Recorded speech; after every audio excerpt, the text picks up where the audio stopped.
بسم الله الرحمن الرحيم ومن أحسن قولا ممن دعا إلى الله وعمل صالحا وقال إنني من المسلمين. إن الحمد لله نحمده ونستعينه ونستغفره ونعوذ بالله من شرور أنفسنا ومن سيئات أعمالنا من يهده الله فلا مضل له ومن يضلل فلا هادي له وأشهد أن لا إله إلا الله وحده لا شريك له وأشهد أن محمدا عبده ورسوله صلى الله تعالى عليه وعلى آله وصحبه وسلم تسليما كثيرا أما بعد رب اشرح لي صدري ويسر لي امري واحلل عقدة من لساني يفقهوا قولي. قال المؤلف رحمه الله تعالى: ما ضد توحيد الاسماء والصفات؟ الجواب: ضده الالحاد في اسماء الله وصفاته واياته، وهو ثلاثة انواع. الاول الحاد المشركين الذين عدلوا باسماء الله تعالى عما هي عليه وسموا بها أوثانهم فزادوا ونقصوا إلى آخره। সম্মানিত দ্বীনী ভাতৃমণ্ডলী, আল্লাহ রাব্বুল আলামিনের যাবতীয় প্রশংসা, যে মহান আল্লাহ রাব্বুল আলামিনের সুন্দর সুন্দর নাম এবং গুণাবলী রয়েছে, লাহুল আসমাউল হুসনা, যে নামগুলির মাধ্যমে আল্লাহ রাব্বুল আলামিন তাকে ডাকতে নির্দেশ দিয়েছেন, ওয়ালিল্লাহিল আসমাউল হুসনা ফাদউহু বিহা। সালাত এবং সালাম নাজিল হোক মুহাম্মদুর রাসূলুল্লাহ সাল্লাল্লাহু আলাইহি ওয়াসাল্লামের প্রতি, যিনি কোরআনে কারীমের বাস্তবায়ন করেছেন যাবতীয় ক্ষেত্রে। তার একটি ক্ষেত্র হচ্ছে আল্লাহ রাব্বুল আলামিনের নাম এবং গুণাবলীর ক্ষেত্র, এবং আল্লাহ রাব্বুল আলামিনের সুন্দর সুন্দর নামের মাধ্যমে, তার গুণাবলীর মাধ্যমে রব্বুল আলামিনের কাছে দোয়া করা। আমাদের ধারাবাহিক আলোচনা নাজাত প্রাপ্ত দলের আকীদা চলে আসছে দীর্ঘদিন থেকে। আজ 11 জমাদার সানি 1442 হিজরি মোতাবেক 24 জানুয়ারি 2021, এই ধারাবাহিক আলোচনার পর্ব নম্বর 33। বিষয়বস্তু তাওহীদুল আসমা ও সিফাতের পরিপন্থী বিষয়গুলি বা পরিপন্থী বিষয়সমূহ। তাওহীদুল আসমা সিফাতের বিপরীত যে বিষয়গুলি রয়েছে সেগুলি নিয়ে আজকের আলোচনা। বলছেন লেখক: মা দিদ্দু তাওহীদিল আসমাই ওয়াস সিফাত। আল্লাহ রাব্বুল আলামিনের নাম এবং গুণাবলীর যে তাওহীদ রয়েছে, তাওহীদুল আসমা ওয়াস সিফাত, তার বিপরীত বা পরিপন্থী বিষয়গুলি কি কি? তাওহীদুল আসমা ওয়াস সিফাত, তাহলে আমাদেরকে মনে করতে হবে সেই গত আলোচনাগুলি, যে তাওহীদ কত প্রকার এবং কি কি। আর যারা আগে থেকে জানেন, অন্যান্য দ্বীনী আকীদার কিতাবাদি পড়ে বা শুনে জানা আছে যে তাওহীদের প্রসিদ্ধ 3টি ভাগ রয়েছে: তাওহীদুল উলুহিয়া বা তাওহীদুল ইবাদা, যেটি তাওহীদুল ইবাদা সেটি হচ্ছে তাওহীদুল উলুহিয়া, আল্লাহর উলুহিয়াতের ক্ষেত্রে বা ইবাদত বন্দেগীর ক্ষেত্রে আল্লাহর তাওহীদ প্রতিষ্ঠা। তাওহীদুর রুবুবিয়্যাহ, আল্লাহর রুবুবিয়াতের ক্ষেত্রে বা আল্লাহর কাজের ক্ষেত্রে তাওহীদ প্রতিষ্ঠা। আর তাওহীদুল আসমা সিফাত, আল্লাহ রাব্বুল নাম গুণাবলীর ক্ষেত্রে আল্লাহর তাওহীদ একত্ব প্রতিষ্ঠা। ধারাবাহিক আলোচনা চলে আসছে এই নাজাত প্রাপ্ত দলের আকীদার প্রায়, এটি হচ্ছে 11 নম্বর পর্ব তাওহীদুল আসমা সিফাতের। পুরো আমাদের আলোচনার 33 নম্বর, আর তাওহীদুল আসমা সিফাতের উপর আলোচনা চলে আসছে। আজকে হচ্ছে 11 নম্বর পর্ব বা আলোচনা তাওহীদুল আসমা সিফাতের। বিষয়বস্তু তাওহীদুল আসমা সিফাতের পরিপন্থী বিষয়গুলি। বলছেন যে তাওহীদুল আসমা সিফাতের পরিপন্থী বিষয় হচ্ছে আল ইলহাদ। তাওহীদ, এমনি তাওহীদের পরিপন্থী যদি বলা হয় তো তাওহীদের পরিপন্থী হচ্ছে শিরক। তাওহীদ আল্লাহর একত্ব, আর শিরক হচ্ছে বহুত্ববাদ। সেটা যে কোনো ভাবে হতে পারে। আর যখন আল্লাহর নাম গুণাবলীর ক্ষেত্রে তাওহীদের বিষয়টি আসবে, তার বিপরীত বিষয়ের নাম হচ্ছে ইলহাদ। মানে আল্লাহর নাম গুণাবলীর ক্ষেত্রে বক্রপথ অবলম্বন করা। আল হাদা ইউলহিদু, ইলহাদ মানে বাঁকা পথে পরিচালিত হওয়া, বক্রপথ অবলম্বন করা।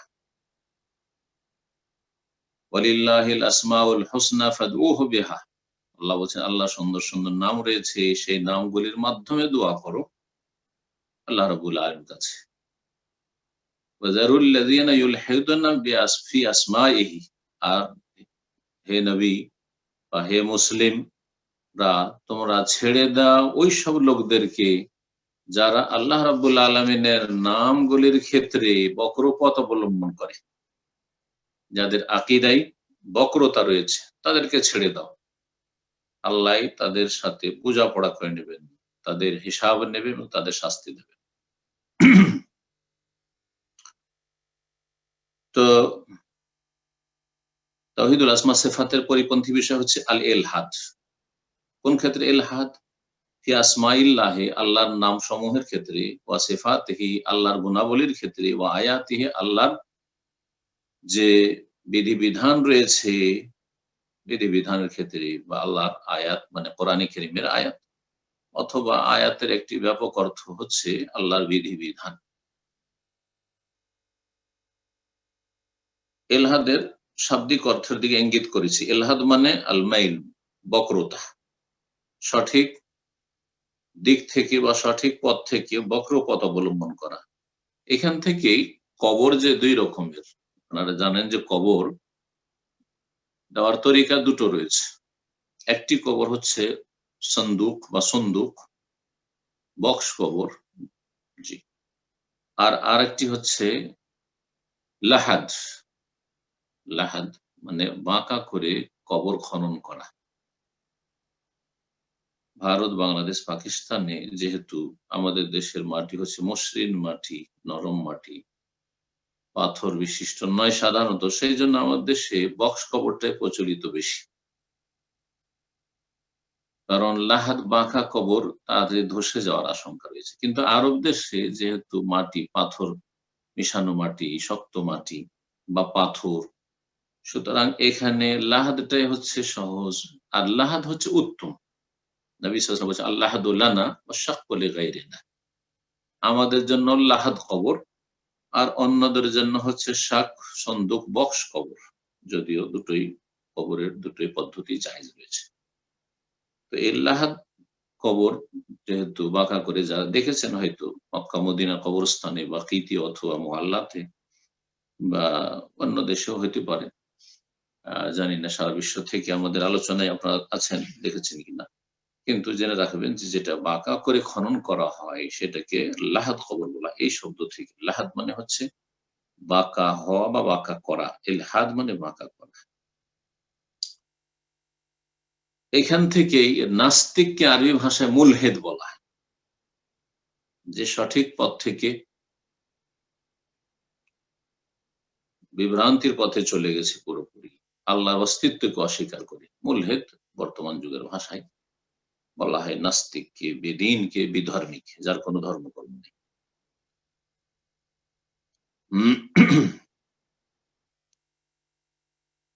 বলছেন ওয়াহুয়া সালাসাতু আনওয়া, ইলহাদ হচ্ছে 3 রকমের। লেখক শেখ হাকামি রহমতুল্লাহ আলাইহি ইলহাদকে 3 ভাগে বিভক্ত করেছেন। এই 3টি আমরা আলোচনা করি। ইবনুল কাইয়িম রহমতুল্লাহ আরো দুটো অতিরিক্ত বর্ণনা করেছেন তিনি তার কিতাব বাদায়ুল ফাওয়ায়েদ। তার মানে তার কাছে ইলহাদের প্রকরণ হচ্ছে 5টি। ইলহাদ বা আল্লাহর নাম গুণাবলীর ক্ষেত্রে বক্রপথ অবলম্বন করা হচ্ছে 5 প্রকারের ইবনুল কাইয়িম রহমতুল্লাহ আলাইহির কাছে। ইমাম ইবনে তাইমিয়া রহমতুল্লাহ আলাইহির বিশিষ্ট ছাত্র, বড় মুহাদ্দিস, ইমাম, মুফাসসির। তো এই 3টি প্রথম দেখি। ইলহাদ হচ্ছে আল্লাহর নাম গুণাবলীর ক্ষেত্রে 3 রকমের। আল আউয়াল, প্রথম, ইলহাদুল মুশরিকিন, মুশরিকদের আল্লাহর নাম গুণাবলীর ক্ষেত্রে বক্রপথ অবলম্বন করা। তারা মুশরিকরা কিভাবে বক্রপথ অবলম্বন করেছে যুগে যুগে, আর বিশেষ করে আরব মুশরিকরা, মক্কার বা আরব দেশের মুশরিকরা রাসূলুল্লাহ সাল্লাল্লাহু আলাইহি ওয়াসাল্লাম আমলে, আল্লাযীনা আদালু বিআসমাইল্লাহি তাআলা আম্মা হিয়া আলাইহি, যারা আল্লাহ রাব্বুল আলামিনের নাম থেকে বক্রপথ অবলম্বন করেছে, আম্মা হিয়া আলাইহি, যার ওপর আল্লাহর নামগুলি রয়েছে সেখান থেকে অন্যদিকে তারা নিয়ে গেছে। আল্লাহ রাব্বুল আলামিনের নামের যে প্রয়োগ রয়েছে বা নামের যে ব্যবহার রয়েছে বা নামের অর্থ রয়েছে সেখান থেকে অন্যদিকে তারা নিয়ে গেছে বক্রপথ অবলম্বন করে। কেমন করে সেটা বলছে, ওয়াসাম্মু বিহা আওসানাহুম, তাদের দেবদেবীর নাম রেখেছে আল্লাহর নাম থেকে নিয়ে, আল্লাহর নাম থেকে বের করে নিয়ে এসেছে তাদের দেবদেবীর নাম। ফাজাদু ওয়া নাকাসু, কখনো আল্লাহর নামগুলিতে বাড়িয়েছে, ওয়া নাকাসু কখনো কমিয়েছে, বাড়ানো কমানো। তাহলে আল্লাহর নাম যে নামগুলি নেই কোরআন এবং সুন্নায়, সেই নামগুলি বাড়ানো, এটিও এক রকমের ইলহাদ, এটা হচ্ছে ইলহাদ। জি, বাড়ানোর মাধ্যমে ইলহাদ হইতে পারে, বক্রপথ অবলম্বন করা হইতে পারে, যেটি হচ্ছে তাওহীদুল আসমা সিফাতের পরিপন্থী, আর কমানোর মাধ্যমে হইতে পারে। বাড়ানোর কিছু উদাহরণ দিই, আমাদের দেশীয় উদাহরণ, যেমন ভারত, বাংলাদেশ, পাকিস্তানে উর্দু ভাষীরা, আর তাদের থেকে শিক্ষা, যেহেতু আমাদের দেশের ইসলামটা উর্দু ফার্সি মিডিয়াম বেশি, আরবির চাইতে উর্দু ফার্সির প্রভাবটা বেশি রয়েছে বাঙালি জাতির উপর ধর্মের ক্ষেত্রে, যার ফলে অধিকাংশ আলেম সমাজ থেকে শুরু করে জনগণ আল্লাহকে খোদা বলে, খোদা তাআলা, খোদায়ে তাআলা। আপনারা জানেন যে এখন সালাফি ওলামাদের দাওয়াতি মাশাআল্লাহ মেহনত পরিশ্রমের ফলস্বরূপ দেখতে পাচ্ছেন যে মানুষ আল্লাহ বলতে শিখেছে, আল্লাহ হাফেজ বলতে শিখেছে, আল্লাহ ভালো জানেন, আর না হইলে খোদা হাফেজ, ভাই খোদা হাফেজ, কত শুনেছেন খোদা তাআলা, এখনো চলছে বিদআতপন্থীদের মাঝে এই খোদা না। বাড়িয়ে দিলেন, এই নাম কোথায় পেলেন? কোন একটি আয়াতে আছে? কোন একটি হাদিসে আছে? আল্লাহর নামগুলির কোনটির অর্থ করলেন আপনি খোদা দিয়ে? এটা আল্লাহর অর্থ, না রবের অর্থ, না খালেকের অর্থ? কিসের অর্থ এটি? এই নামটি হচ্ছে এক রকমের ইলহাদ। জি, এইরকমই উর্দু ভাষায় রয়েছে আল্লাহকে ইয়াজদ বলা, এ মজুস অগ্নি পূজক থেকে এসছে। আমরা ছোটকালে উর্দু যখন শিখি, আল্লাহর ফজল লেখে ফজলে ইয়াজদি, আউযুবিল্লাহ, ইলহাদ। এটা আমার দেশের যারা মাদ্রাসা পড়েন এবং উর্দু শিখেন তারা ভালো করে জানেন যে আল্লাহকে তারা ইয়াজদা বলে। অগ্নিপূজক মজুসদের থেকে এসছে। আচ্ছা, হিন্দুদের কথা বলি। হিন্দুদের মতো অনেকে আজকাল হিন্দুদের পাশাপাশি বসবাস করার কারণে আল্লাহকে কেউ যদি বলে ঈশ্বর, জি, পরমেশ্বর, ভগবান, এগুলি হচ্ছে ইলহাদ। না, আপনার এই অধিকার নেই যে আল্লাহকে ঈশ্বর বললেন আপনি। এগুলি হচ্ছে গুমরাহি বা ইলহাদ, বক্রপথ অবলম্বন করা আল্লাহর নাম গুণাবলীর ক্ষেত্রে।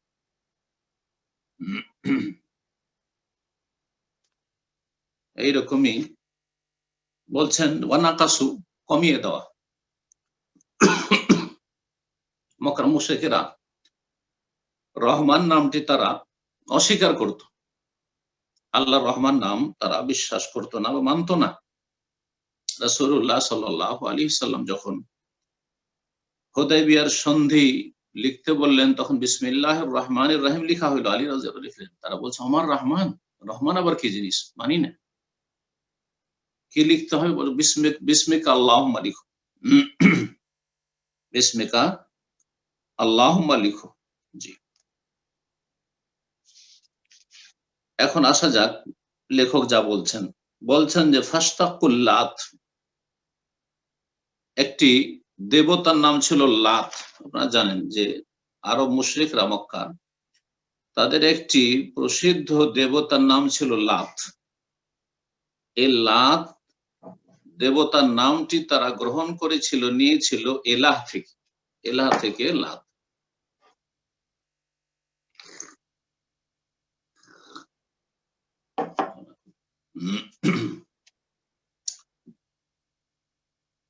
ইলাহ, আল ইলাহ সত্য মাবুদ, ইলাহ মানে মাবুদ, ইলাহুন মা'লুহুন ইসম মাফউলের অর্থে, আর মা'লুহুন মানে মাবুদুন, আলাহা ইয়ালাহ মানে আবাদা ইয়াবুদ।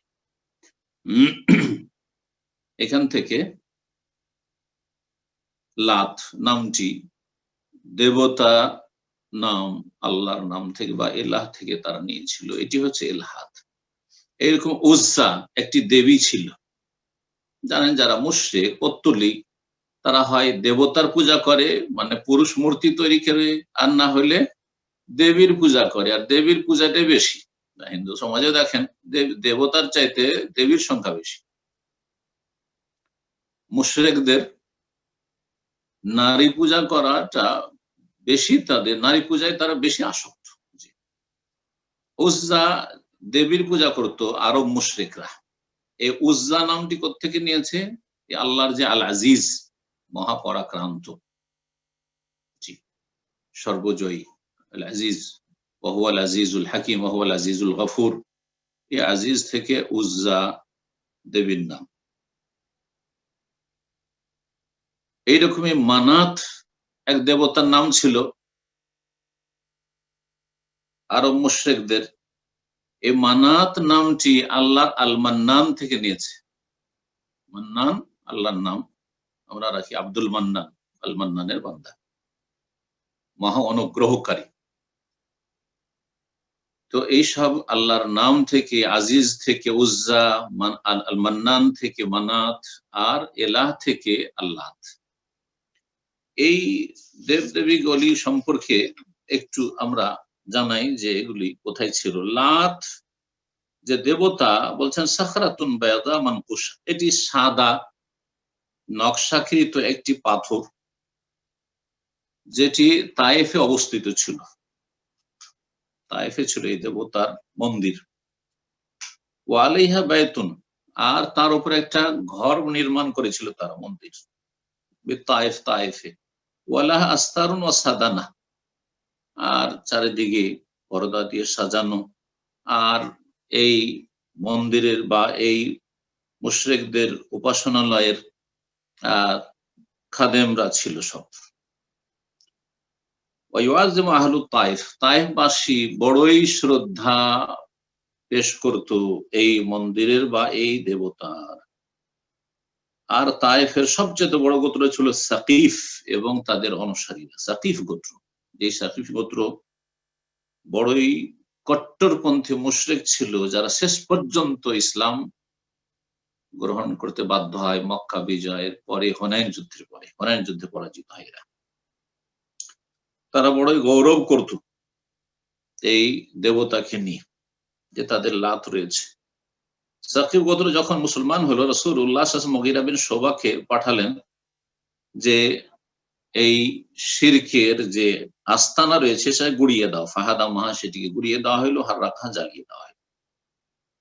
আর মুশরিকরা লাতের শপথ করত, ওয়াল্লাত, আল্লাহর কসম না করে তারা লাত দেবতার কসম করত, উজ্জার কসম করত। উজ্জা দেবী, বলছে সানামুন আখার মিন আসনাফিল আরব, আরবদের এটি আর একটি প্রতিমা বা দেবী ছিল। সেটা মূলত সাজারাতুন, একটি গাছ, গাছের পূজা। তাহলে পাথর পূজাও ছিল, গাছের পূজাও ছিল। যারা মূর্তি পূজা করে তারা বিভিন্ন রকম ভাবে করে। আল্লাহ ছাড়া যারা অন্যের পূজা করে তারা সবকিছুর পূজা করে, সাপ, বিচ্ছু, হনুমান, বানর, লিঙ্গ, সবকিছুর পূজা করছে মুশরিক হিন্দুরা। দেখেন, ওয়াহিয়া শাজারাতুন আলাইহা বিনাউন বিওয়াদি নাখলা বাইনা মক্কা ওয়া তায়েফ, একটি গাছ, সেই গাছের উপর তারা গম্বুজ তৈরি করে রেখেছিল, মন্দির তৈরি করে রেখেছিল। নাখলা উপত্যকায়, মক্কা এবং তায়েফের মাঝখানে এই জায়গাটি অবস্থিত। কুরাইশরা বড়ই শ্রদ্ধা সম্মান পেশ করত। এই জন্য আবু সুফিয়ান রাদিয়াল্লাহু তাআলা আনহু, পরে তিনি ইসলাম গ্রহণ করেছিলেন, ওহদ যুদ্ধে কাফেরদের পক্ষ থেকে তিনি সেনাপ্রধান বা তিনি ছিলেন প্রধান ব্যক্তি এবং তার নেতৃত্বেই এই ওহদের যুদ্ধ হয়েছিল কাফেরদের পক্ষ থেকে, কাফেরদের নেতা হয়ে তিনি এসেছিলেন। তিনি যখন ওহদ যুদ্ধ থেকে ফিরে গেলেন, ক্ষয়ক্ষতি হলো মুসলিমদের, তখন একটি স্লোগান দিয়েছিলেন, লানাল উজ্জা ওয়ালা উজ্জা লাকুম, আমাদের উজ্জা দেবী রয়েছে, আজকে আমাদেরকে সম্মানিত করেছে, বিজয়ী করেছে। ওয়ালা উজ্জা, হে মুসলিমরা, হে মুহাম্মদ সাল্লাল্লাহু আলাইহি সাল্লামের সাথী সঙ্গীরা, তোমাদের তো আর উজ্জা দেবী নেই। যখন এইরকম স্লোগান দিয়েছিল তখন রাসূলুল্লাহ সাল্লাল্লাহু আলাইহি সাল্লাম বলেছিলেন সাহাবায়ে কেরামদেরকে, কুলু, তোমরা বলো আল্লাহু মাওলানা ওয়ালা মাওলা লাকুম, আল্লাহ আমাদের মাওলা, সত্যিকার অভিভাবক, পৃষ্ঠপোষক, ওয়ালা মাওলা লাকুম, তোমাদের কোনো মাওলা মালিক নেই। উজ্জারও কসম করতে। এই জন্য সহিহ বুখারীতে একটি হাদিস রয়েছে যে মান হালাফা, কেউ যদি শিরকি কসম করে, ফাকালা ফি হালাফিহি, আর তার হলফে কসমে যদি বলে ওয়াল্লাতি ওয়াল উজ্জা, লাতের কসম বা উজ্জা দেবীর কসম, ফালিয়াকুল লা ইলাহা ইল্লাল্লাহ, এই শিরকি কসম যদি কেউ করে নেয়, সাথে সাথে যেন লা ইলাহা ইল্লাল্লাহ তাওহীদের কালিমা পড়ে। রাসূলুল্লাহ সাল্লাল্লাহু আলাইহি ওয়াসাল্লাম খালিদ বিন ওলীদ যখন ইসলাম গ্রহণ করলেন, তখন তাকে পাঠিয়েছিলেন এই গাছ, এই উজ্জা দেবীর গাছ কেটে সেই শিরকের আস্তানাকে গুড়িয়ে দেওয়ার জন্য মক্কা বিজয়ের পরে। সবগুলি ঘটেছে মক্কা বিজয়ের পর। মানাত এটি খুব প্রাচীনতম দেবতা ছিল আকদাম আসনাফ মিল আরব, আরবদের। আর এর নাম এমনি তারা শিরকি আব্দ মানাত নাম রাখতো, জায়দ মানাত এসব নাম রাখতো। আর এটি অবস্থিত ছিল লোহিত সাগরের পাড়ে। লোহিত সাগর যে জেদ্দা, বর্তমান জেদ্দার আবেগ রয়েছে, যে লোহিত সাগর রয়েছে মক্কা থেকে ৭৫-৮০ কিলোমিটার দূরে, সেই দিকে অবস্থিত ছিল এই দেবতার আস্তানা। অধিকাংশ আরবরা বড়ই শ্রদ্ধার দৃষ্টিতে দেখত, বিশেষ করে আওস খাজরাজ যে মদিনার আনসারি, পরে তার আনসারি হলেন, এই দুই গোত্র তো মুশরিক পৌত্তলিক ছিল, তারা এ দেবতার বড়ই শ্রদ্ধা সম্মান তাজিম পেশ করত। তারা হজ করলে মক্কায় গিয়ে হজ করত আর মাথা মুন্ডন করত এই মানাত দেবতার মন্দিরে এসে। আলী রাদিয়াল্লাহু তাআলা আনহুকে রাসূলুল্লাহ সাল্লাল্লাহু আলাইহি ওয়াসাল্লাম মক্কা বিজয়ের বছর পাঠালেন যে যাও এই শিরকের আস্তানাকে গুড়িয়ে দাও। তাফসীর ইবনে কাসিরে এইসব কথাগুলি রয়েছে। তারপরে লেখক বলছেন দ্বিতীয় প্রকার ইলহাদ, তাহলে প্রথম প্রকার ইলহাদ হচ্ছে মুশরিকদের ইলহাদ, আল্লাহর নাম গুণাবলীর ক্ষেত্রে বক্রপথ অবলম্বন করা। দ্বিতীয় প্রকার ইলহাদ হচ্ছে ইলহাদুল মুশাব্বিহা আল্লাযীনা ইউকাইয়িফুনা সিফাতিল্লাহি তাআলা ওয়া ইউশাব্বিহুনাহা বিসিফাতি খালকিহি। একটি দল রয়েছে মুশাব্বিহার দল, যারা আল্লাহ রাব্বুল আলামিনের নাম গুণাবলী তুলনা করে সৃষ্টির সাথে, আল্লাহর সৃষ্টির সাথে। সদৃশ্যতা পোষণকারী গুমরাহ দল আল্লাহর নাম গুণাবলীর ক্ষেত্রে। তারা কারা? আল্লাযীনা ইউকাইয়িফুনা সিফাতিল্লাহি তাআলা, যারা মহান আল্লাহর গুণাবলীর ধরন নির্ণয় করে।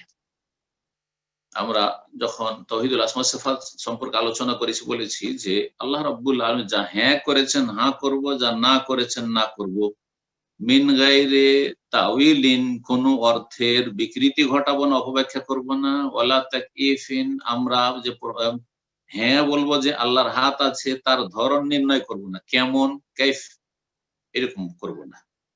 আল্লাহ ভালো জানেন, আল্লাহর হাত আল্লাহর মতো, আল্লাহ ভালো জানেন, আল্লাহর চোখ আল্লাহর মতো, আল্লাহর চেহারা আল্লাহর মতো।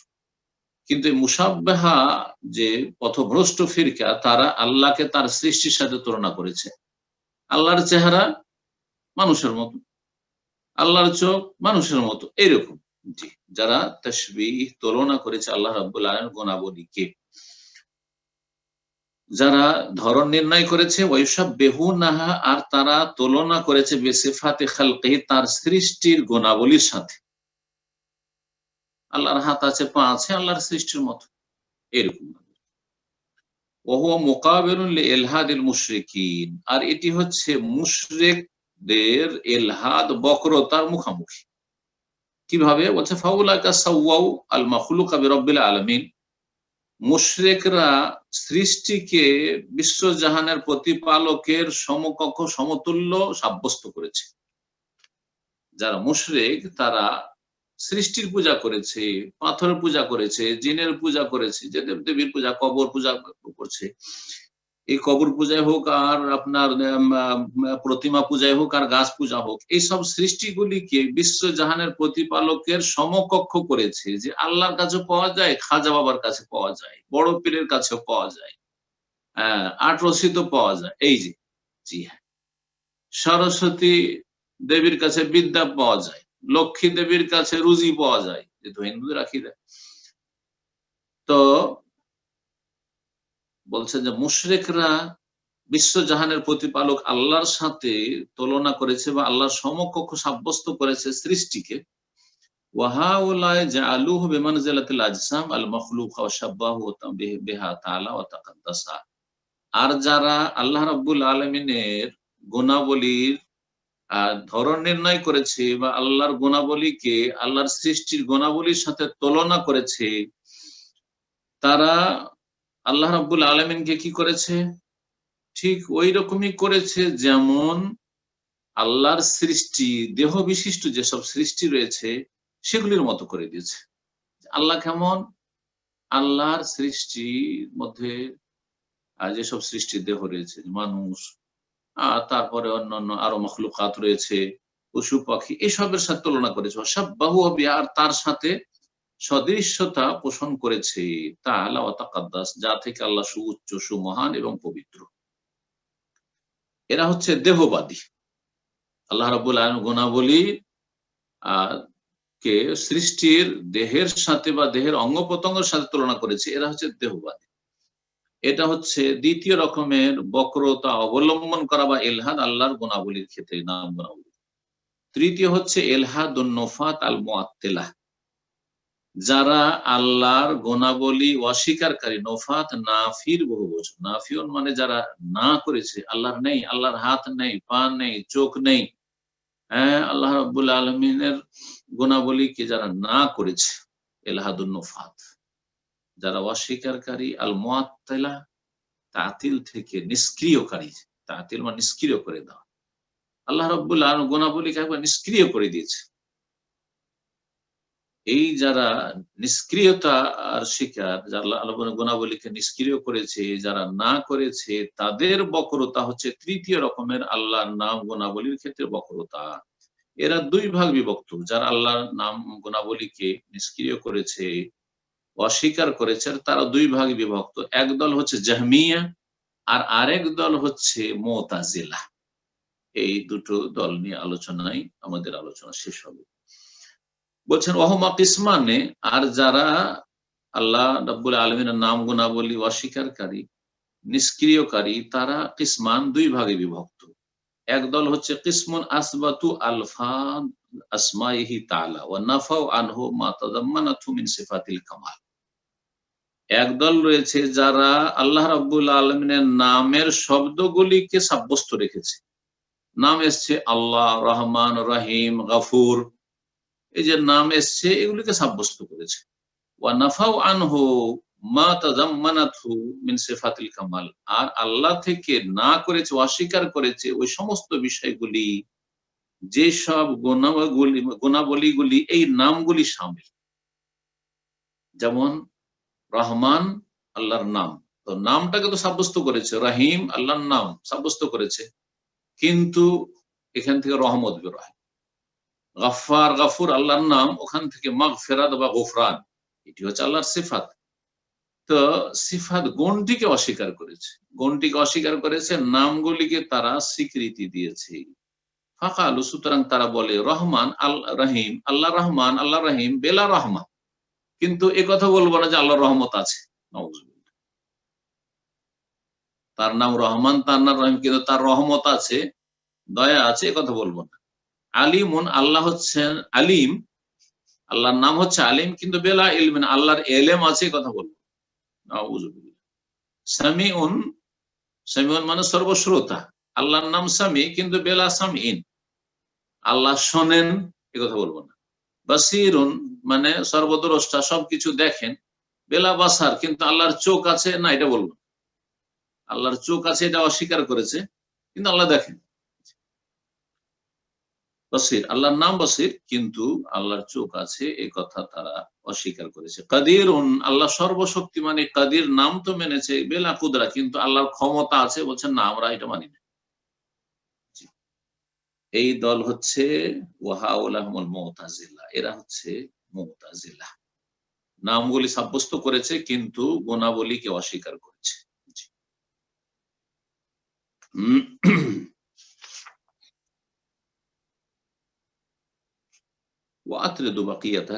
এইভাবে আল্লাহর যে নামগুলি রয়েছে, যতগুলি নাম থেকে যে গুণটা বেরোয় আসে, অর্থটি, গুণটাকে অস্বীকার করেছে, নামগুলিকে তারা স্বীকৃতি দিয়েছে, মেনেছে।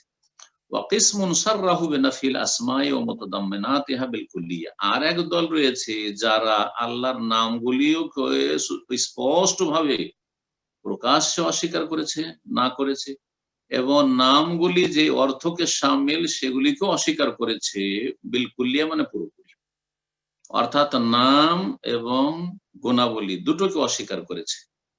এরা হচ্ছে জাহমিয়া, আল্লাযীনা নাফাউল আসমা ওয়াস সিফাত, যারা আল্লাহর নামও মানে না আর আল্লাহর সিফাত গুণাবলীও মানে না। জাহমিয়ারা কাফির। এই ফিরকা যখন জন্ম নেই তখনকার আইম্মায়ে কেরামগণ তাদেরকে কাফির বলে আখ্যায়িত করেছেন। ওয়াসাফুহু বিল আদামিল মাহদি আল্লাযী লা ইসমা লাহু ওয়া লা সিফাতা সুবহানাল্লাহি ওয়া তাআলা আম্মা ইয়াকুলুল যালিমুন আল জাহিদুন আল মুলহিদুন উলুওয়ান কাবীরা। এবং আল্লাহ রাব্বুল আলামিন যেন তাদের কাছে আদম না, একবারে জিরো, কিচ্ছু না। না আল্লাহ রহমান, না আল্লাহ রহমত আছে, না আল্লাহ আলিম, খবীর, হ্যাঁ গফুর, কিচ্ছু না। আল্লাহর নাম গুণাবলী সব অস্বীকার করে। লা ইসমা লাহু, যার কোনো নাম নেই, ওয়ালা সিফাতা, কোনো গুণাবলী নেই। ওয়াসাফুহু বিল আদম, আল্লাহকে যেন তারা ভূষিত করেছে বিল আদম, না দি, যে আল্লাহ না, কিচ্ছু না, আল মাহজ, নিখুঁত, একবার না। আল্লাযী লা ইসমা লাহু, যার কোনো নাম নেই, ওয়ালা সিফাতার গুণাবলী নেই। সুবহানাল্লাহ, আল্লাহ পাক পবিত্র, ওয়া তাআলা, তিনি সুউচ্চ সুমহান, আম্মা ইয়াকুলুল যালিমুন, জালেমদের এই ধরনের গুমরাহি কথা থেকে, আল জাহিদুন, যারা অস্বীকারী, আল মুলহিদুন, যারা বক্র পথ অবলম্বনকারী, উলুওয়ান কাবীরা, আল্লাহ বড়ই সুউচ্চ সুমহান। রব্বুল আলামিন ইরশাদ করেছে সূরা মারইয়াম আয়াত 65, রব্বিস সামাওয়াতি ওয়াল আরদি ওয়া মা বাইনাহুমা, রব্বুস সামাওয়াতি ওয়াল আরদি ওয়া মা বাইনাহুমা, তিনি হচ্ছেন আকাশসমূহ এবং জমিনের প্রতিপালক, রব। ওয়া মা বাইনাহুমা, এবং এই উভয়ের মাঝে যা কিছু রয়েছে তারও তিনি মালিক, রব। ফাবুদহু, সুতরাং তারই ইবাদত করো। ওয়াসতাবির লিইবাদাতি, এবং তার ইবাদতের উপর দৃঢ়তা অবলম্বন করো। হাল তা'লামু লাহু সামিয়া, আল্লাহর নামের মতো কারো নাম রয়েছে? আল্লাহর কেউ সমতুল্য সমকক্ষ রয়েছে? তার আল্লাহর নাম রয়েছে। আল্লাহর নাম এখানে রব, আল্লাহ বর্ণনা করে রব্বুস সামাওয়াত, এবং আল্লাহ রাব্বুল ইবাদত বন্দেগীর নির্দেশ দিলেন আর বললেন আল্লাহর নাম রয়েছে, আল্লাহর নামের মতো কারো নাম। আল্লাহর নাম আছে, আল্লাহর নামের মতো কারো নাম নেই, কারোর সাথে তুলনা চলবে না। আরো আল্লাহ ইরশাদ সূরা সূরার আয়াত নম্বর 11-তে, লাইসা কামিসলিহি শাই, তার মতো কোনো কিছু নেই, আল্লাহর মতো কোনো কিছু নেই, মানে আল্লাহর সাথে কোনো কিছুর তুলনা চলবে না। কিন্তু আল্লাহ যা আছে, আল্লাহ বলেছেন তা আমরা বলবো আছে। ওয়া হুয়াস সামিউল বাসীর, তাই বলছেন আল্লাহ সামি, তার নাম হচ্ছে আস-সামি, সর্বশ্রোতা। সুতরাং তিনি সবকিছু শোনেন, কাছে দূরে সবকিছু শোনেন, আস্তে জোরে সবকিছু শোনেন। আল বাসির, সবকিছু দেখেন। আল্লাহ রাব্বুল আলামিন সূরা তাহর আয়াত 110 ইরশাদ করেছেন, ইয়ালামু মা বাইনা আইদিহিম ওয়া মা খালফাহুম, আল্লাহ তাদের সামনের পেছনের সবকিছুই জানেন, সম্যক জ্ঞানী। তাই আল্লাহর গুণ হচ্ছে ইলমুল্লাহিল ওয়াসি, আল্লাহর মহাজ্ঞান, সবকিছুকেই পরিব্যাপ্ত, শামিল। ওয়ালা ইউহিতুনা বিহি ইলমা, এবং তারা আল্লাহ সম্পর্কে জ্ঞান দ্বারা আয়ত্ত করতে পারে না। আল্লাহ সবকিছু জানেন, সৃষ্টির সবকিছুকে পরিবেষ্টন করে রয়েছেন, সবকিছু সম্পর্কে অবগত, কিন্তু তারা আল্লাহকে তাদের সীমিত জ্ঞান দিয়ে আয়ত্ত করতে পারে না। এখানে আজকের আলোচনা শেষ করছি। আল্লাহ রাব্বুল আলামিন যেন আমাদের ইলমে আমলে বরকত দান করেন, আমাদেরকে মধ্যম পথ অবলম্বনের তৌফিক দান করেন। আর মধ্যম পথ হচ্ছে কোরআন এবং সুন্নাহ এবং দলিল ভিত্তিক জীবন যাপন করা। রাসূলুল্লাহ সাল্লাল্লাহু আলাইহি ওয়াসাল্লাম সাহাবায়ে কেরামদেরকে যে আদর্শ ছেড়ে গেছে সেই আদর্শকে আঁকড়ে ধরা, সঠিকভাবে শিখে নিয়ে তার প্রতি আমল করা, আর সেটা বিশ্বাস করা, আর সেদিকে দাওয়াত দেওয়া।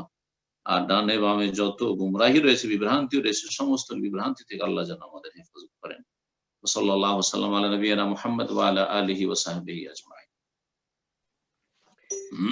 জাযাকাল্লাহু খাইরান। সম্মানিত দ্বীনী ভাই বোনেরা, ইনশাআল্লাহ এখনই আমাদের প্রশ্নোত্তর পর্ব শুরু হচ্ছে। তো আমরা যে স্মরণ করে দিচ্ছি আবারও যে আমরা যখন প্রশ্ন করব সংক্ষিপ্ত আকারে প্রশ্নকে উপস্থাপন করার চেষ্টা করব এবং একটি করে প্রশ্ন করার চেষ্টা করব। আর আমি আপনাদের নাম মেনশন করব, আপনারা যে যেখান থেকে প্রশ্ন করছেন, যে দেশ থেকে, শুধু সেটা মেনশন করার মাধ্যমে আপনাদের প্রশ্নগুলো উপস্থাপন করবেন ইনশাআল্লাহ, পরিচিতি লাভের উদ্দেশ্যে ইনশাআল্লাহ।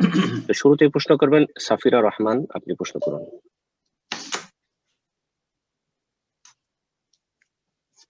আসসালামু আলাইকুম শেখ। নাহিদ রহমান, নিউ ইয়র্ক থেকে। জি জি, ভালো আছেন? বলেন। জি জি, ভালো আছি।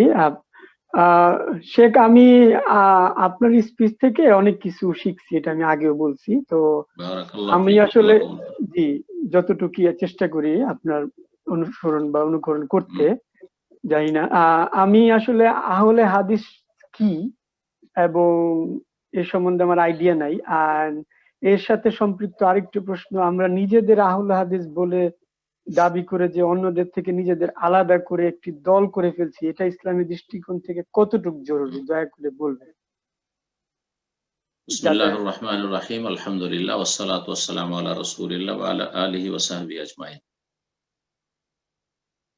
রাসূলুল্লাহ সাল্লাল্লাহু আলাইহি ওয়াসাল্লাম সাহাবায়ে কেরামদেরকে যখন ছেড়ে গেছিলেন তখন তাদের নাম ছিল মুসলিম।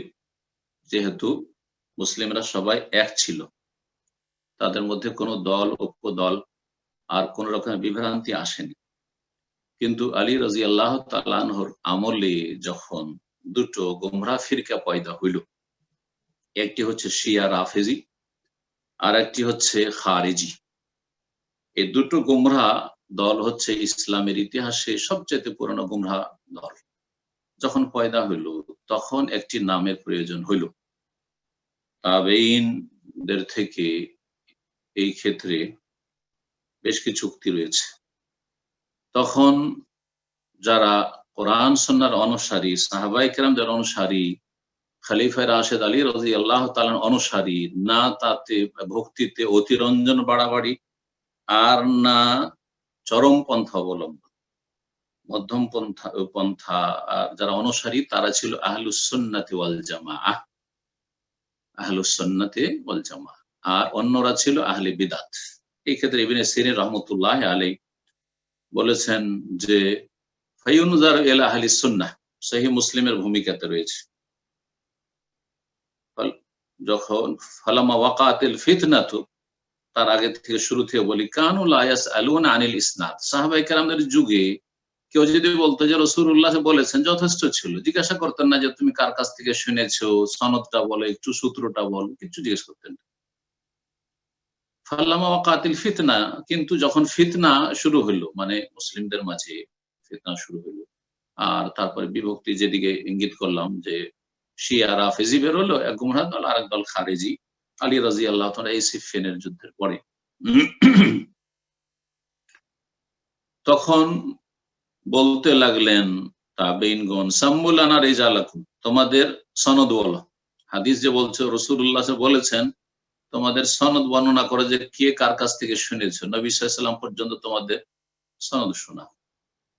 ফায়ুনজারু ইলা আহলিস সুন্নাহ, তারপরে আহলে সুন্নাত দেখা হইতো। ফায়ুখাযু হাদিস, তখন তাদের হাদিস নেওয়া হইতো।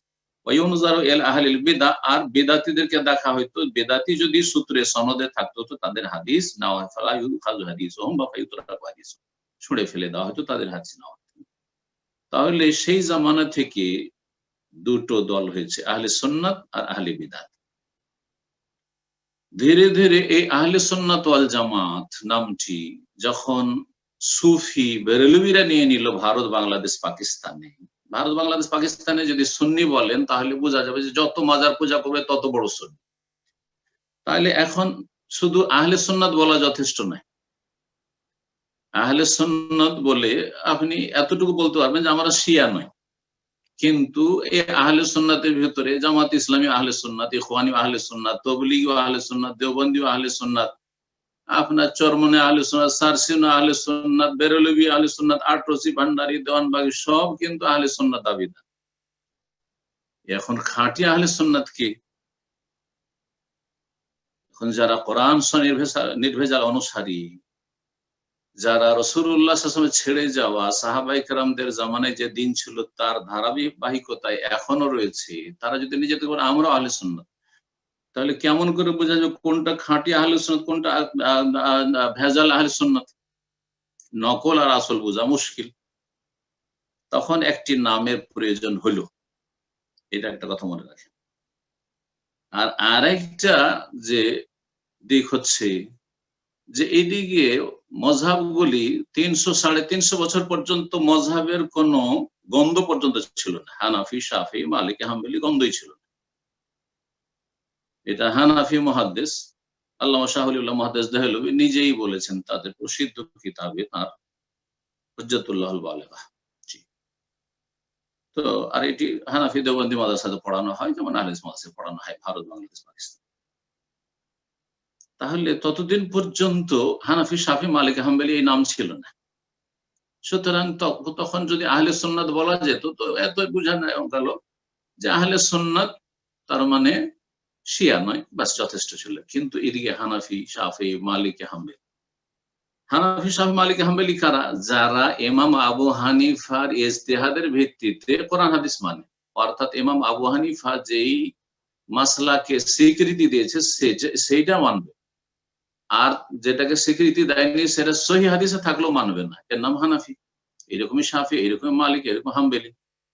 কিন্তু যারা কোন ব্যক্তিকে কেন্দ্র না করে সরাসরি রাসূলুল্লাহ সাল্লাল্লাহু আলাইহি ওয়াসাল্লাম তাদের ইমামে আজম, এবং রাসূলুল্লাহ সাল্লাল্লাহু আলাইহি ওয়াসাল্লাম থেকে সহিহ সূত্রে যদি প্রমাণিত থাকে কোনো কিছু, তাহলে দেখার কিছু নেই যে আবু হানিফা, শাফি, মালিক, আহমদ কে কি বললেন, ওটা দেখার বিষয় নয়।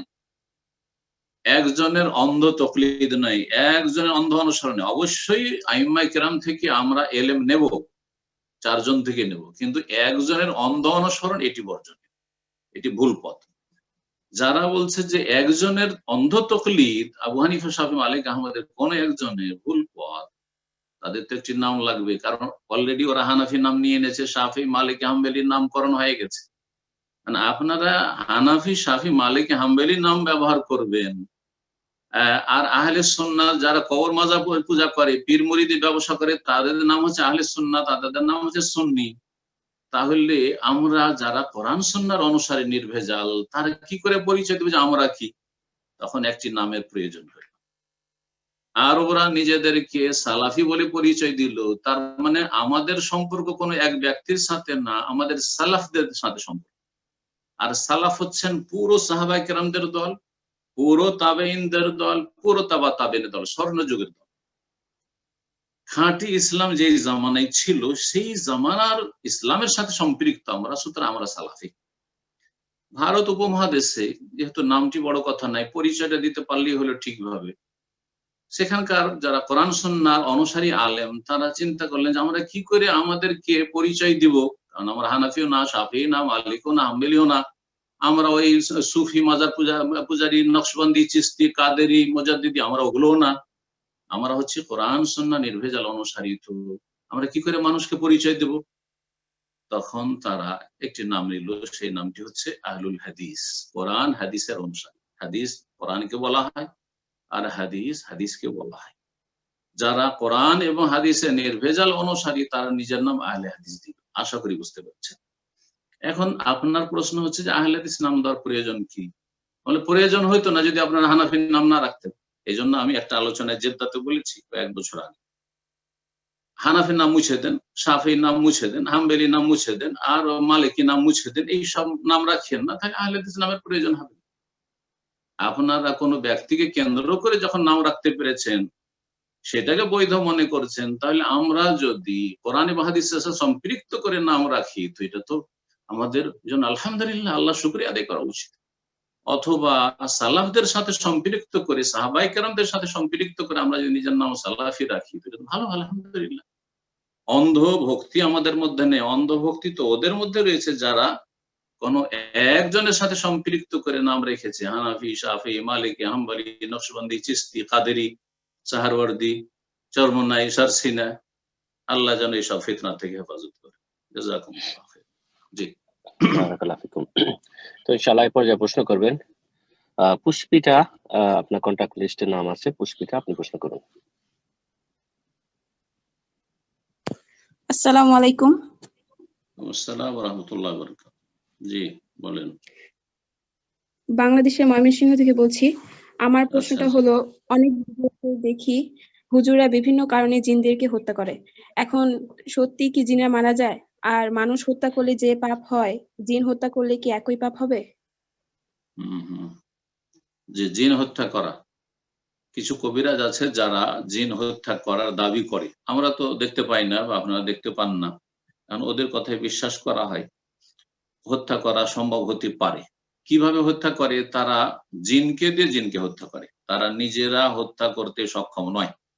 যেসব হুজুরেরা ধর্মের লেবাস পরে জিন হত্যা করে বা জিনকে চালান দিয়ে থাকে, জিনকে বোতলে ভরে থাকে, জিনকে জ্বালিয়ে পুড়িয়ে থাকে, তারা জিন ব্যবহার করে থাকে। যেমন ছোটখাটো যেসব মস্তান রয়েছে বা ডাকাত রয়েছে বিভিন্ন শহরে, তাদেরকে দমন করার জন্য বড় মস্তানদেরকে, বড় ডাকাতদেরকে ব্যবহার করা হয়।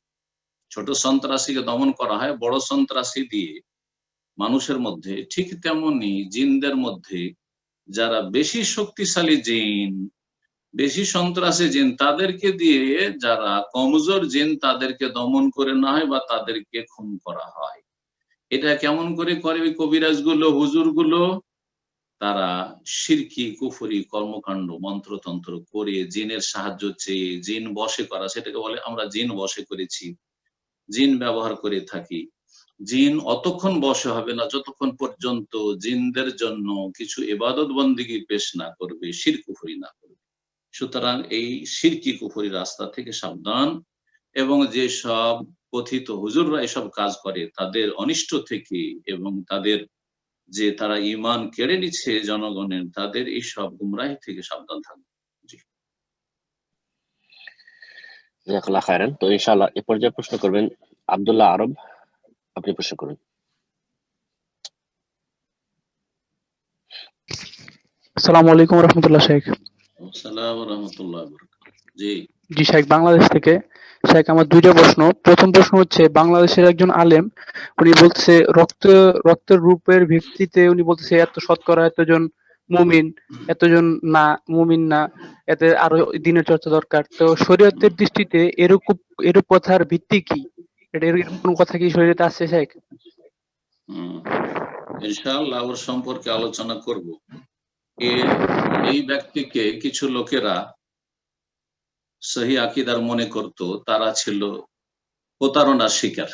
আমি কোনোদিনই তাকে সহি আকীদার মনে করতাম না। তাকে সবসময় জানি সে ইখওয়ানি জামাতি। এতটা গুমরাহি তার মধ্যে আগে থেকেও ছিল, আর বর্তমানে সে আরো বেশি গুমরাহ হয়ে গেছে। আলহামদুলিল্লাহ, আলহামদুলিল্লাহ, আল্লাহ শুকরিয়া আদায় করছি। আলহামদুলিল্লাহিল্লাযী আফানা মিম্মা ইবতালাহু বিহি ওয়া ফাদ্দালানা আলা কাসীরিম মিম্মান খালাকা তাফদীলা। তার গুমরাহি থেকে সাবধান, তার গুমরাহি থেকে বাঙালি জাতিদেরকে সাবধান করছি। জাযাকুমুল্লাহ খাইরান। বারাকাল্লাহু ফিকুম। তো ইনশাআল্লাহ এই পর্যায়ে প্রশ্ন করবেন কামরুজ্জামান, আপনি প্রশ্ন করুন। আসসালামু আলাইকুম ওয়া রাহমাতুল্লাহ। আসসালামু ওয়া রাহমাতুল্লাহি ওয়া বারাকাতুহু। শেখ বাফেলো নিউ ইয়র্ক থেকে বলছিলাম। জি জি, বলেন। শেখ, আজকে একটা প্রশ্ন আছে, প্রশ্নটা একটু, যদিও আপনার অনেকগুলি লেকচার থেকে আমি ক্লিয়ার আছি, তারপরে একটু জানতে চাইছি। প্রশ্নের একটাই, কিন্তু উত্তরটা দুইটা আর কি। বাচ্চাদের দুধ খাওয়ার ব্যাপারে যে 2 বছরের কথা আমরা জানি, 2 বছর পরে খাওয়ানো যাবে না, প্রচলিত আছে। এই মাসলাটা কি একতলাফি মাসলা, না আর কোরআন সুন্নাহ আদলে সহি মাসলা আছে? তার সাথে আরেকটা আমি তাফসিরের একটু যুক্ত করতে চাচ্ছি, যে এখানে আমাদের একটা শর্ট তাফসির, যেটা রিসেন্টলি কিছুদিন আগে করছে আমাদের একজন শাইখ, আমি নাম বলতেছি না, কিন্তু উনি এখানে যেটা বলছে লাস্টে, যে সবগুলি মাসলাগুলি ঠিক আছে। সূরা বাকারার যে 233 নম্বর আয়াতের যে তাফসির করছে, সেখানে উনি বলছে যে তবে বাচ্চাদের অধিকার মানে দুধ খাওয়ানো 2 বছর অধিকার। এতে একথাও বোঝা যাচ্ছে যে এই 2 বছরের পর শিশুকে আর মাতৃস্তনের দুধ পান করানো চলবে না। আমার প্রশ্নের এখানে সবকিছু বলছে, তাফসীর ইবনে কাসিরের সাথে আমি মিলাই দেখছি, ঠিক আছে, কিন্তু উনি এই কথাটা যোগ করলো তাতে তো 2 বছর পরে খাওয়ানো চলবে না। এই বিষয়টা আর ওই ইখতিলাফ আছে কিনা এই মাসআলায়, এটা জানতে চাচ্ছিলাম। আমি আরব আলেমদের যতটা লেখাপড়া করেছি তাতে কোনো ইখতিলাফ দেখি না। আর আমাদের ভারত বাংলাদেশে কিছু আলেমরা আছে যারা ওই রকম শরীয়তের ভাষায় আলেম না, তারা সাধারণ কিছু বক্তা, সাধারণ কিছু এলিম থাকলে আমাদের সমাজে আলেম মনে করা হয়। তারা ভুল বুঝেছে বিষয়টিকে, ভুল বুঝেছে। 2 বছর পরে বাচ্চা মায়ের দুধ পান করবে সেটা নিষেধ নয়, সেটা নিষেধ নয়। শোনেন ভালো করে, যদি নিষেধই হইতো তাহলে রাসূলুল্লাহ সাল্লাল্লাহু আলাইহি ওয়াসাল্লাম কেনই বা বলতেন যে ইন্নামাল রাদাআতু মিনাল মাজাআত, যে সময়টাই ক্ষুধা নিবারণ করে দুধে, সেই সময় দুধ পান করলে দুধমা সাব্যস্ত হবে, দুধমা সাব্যস্ত হবে। আর সেটা হচ্ছে 2 বছর। 2 বছর সাধারণত বাচ্চা দুধ যদি হয় মায়ের তাহলে দুধ পান করে থাকে, এর মাঝে যদি দুধ পান করে তাহলে দুধমা সাব্যস্ত হবে, অন্য কারো দুধ পান করে। আর তারপরে দুধ পান করে তো দুধ পান করলে দুধমা সাব্যস্ত হবে না, তাহলে বোঝা গেল যে দুধ পান করতে নিষেধ নেই। তারপরে সালেম মাওলা হুজাইফা, হুজাইফার আজাদকৃত একটি গোলাম ছিল, প্রায় সাবালকের পথে ছিল, সাবালক হওয়ার বয়সে পদার্পণ করেই ফেলেছিল, তার ছেলে মেয়ে ছিল না। তো বললেন, ইয়া রাসূলুল্লাহ, এই ছেলেটা তো বাড়িতে দরকার কাজ কাম করার জন্য, তো কেমন করে একে রাখবো, কারণ বাড়িতে প্রবেশ করবে, আমার স্ত্রী আছে, তো কি বুদ্ধি করবো? তো বলেছে, তোমার স্ত্রীকে বলো যে ওকে দুধ পান করিয়ে দিক, দুধ পান করিয়ে দিক। দুধ পান করিয়েছিল। তাহলে দুধ পান যদি হারামই হবে 2 বছর পরে, নিজের মায়েরই দুধ পান যদি হারাম হবে, তো পরের মা সেটা তার দুধ পান কি করে করাতে বলে রাসূলুল্লাহ? এটা ভুল বুঝেছে। দুধ পান 2 বছর বলা হয়েছে কোরআনে কারীম, ওয়াল ওয়ালিদাতু ইউরদিনা আওলাদাহুন্না হাওলাইনি কামিলাইন, মায়েরা তাদের সন্তানদেরকে দুধ পান করাবে, স্তন্যদান করবে, হাওলাইনে কামিল, 2 বছর পূর্ণ। এটা মানে হচ্ছে এটা অধিকার, এটা হচ্ছে 2 বছর বাচ্চার অধিকার। যদি স্বামী স্ত্রীতে বিচ্ছিন্নতা হয় আর বাচ্চাকে যদি নিয়ে চলে যায় স্বামী, যে আমি নিয়ে যাব, তোমাকে দুধ পান করাইতে দেবো না, তো 2 বছরের ভিতরে এই অধিকার। এক, অনেক সময় মহিলা তালাক নিয়ে যাচ্ছে অথবা তালাক দিয়ে দিচ্ছে, তোমার বাচ্চাকে আমি দুধ পান করাবো না, বাচ্চার বয়স 2 বছর ভিতর আছে, হ্যাঁ তখন বাধ্য করা, 2 বছর হচ্ছে বাচ্চার অধিকার। আজকাল কিছু মহিলাদের ফ্যাশন হয়েছে, 3-4 মাস দুধ পান করে না, ফিডার ধরিয়ে দিচ্ছে, তাকে বাধ্য করা হবে মুসলিম সরকারের পক্ষ থেকে যে না, দুধ পান করাইতে হবে, তুমি ফিডার ধরাতে পারবে না, আইনের আশ্রয় নিলে যদি ইসলামী আদালত থাকে। তো এইসব ক্ষেত্রে এই বিষয়টি, আশা করি বিষয়টি বুঝতে পেরেছে। সুতরাং আমি জানি না যে ফুকাহায়ে কেরামদের, বড় আইম্মায়ে কেরামদের কোনো ইখতিলাফ রয়েছে না, কোনো ইখতিলাফ নেই। এটা ভুল বুঝেছে আমাদের দেশের এক শ্রেণী আহলে হাদিস আলেমরাও ভুল বুঝেছে, 2-1 জন যারা ফতোয়া দিচ্ছে ভুল ফতোয়া। 2 বছর পরেও দুধ পান করতে পারবে, তবে 2 বছরের মধ্যেই যথেষ্ট, কারণ 2 বছর পর্যন্ত দুধটা হচ্ছে, মায়ের দুধটা হচ্ছে বাচ্চার জন্য উপকারী। আর তারপরে 2 বছর বয়স হয়ে গেলে বাচ্চার জন্য খাবারই হচ্ছে, অন্যান্য খাবারই হচ্ছে বেশি উপকারী।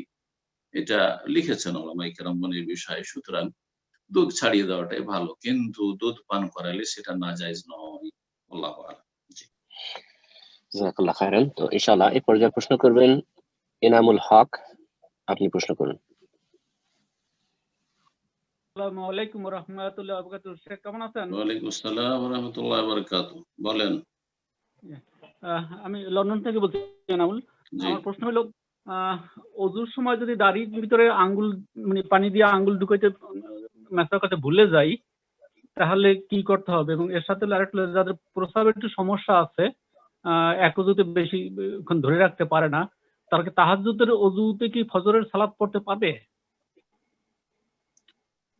কানের মাসার কথা বলছেন, কানের মাসা আল উজনানি মিনার রাস, রাসূলুল্লাহ বলছেন আল উজনানি মিনার রাস, কান হচ্ছে মাথারই অন্তর্ভুক্ত, আর মাথার মাসে করা যেহেতু ফরজ, সুতরাং কানের মাসা ফরজ, কানের মাসা করতে হবে। কান না, দাড়ির মধ্যে পানি দিতে ভুলে গেছি, দাড়ির মধ্যে আঙ্গুল ঢুকাতে ভুলে গেছি। দাড়ি আপনার ঘন না পাতলা?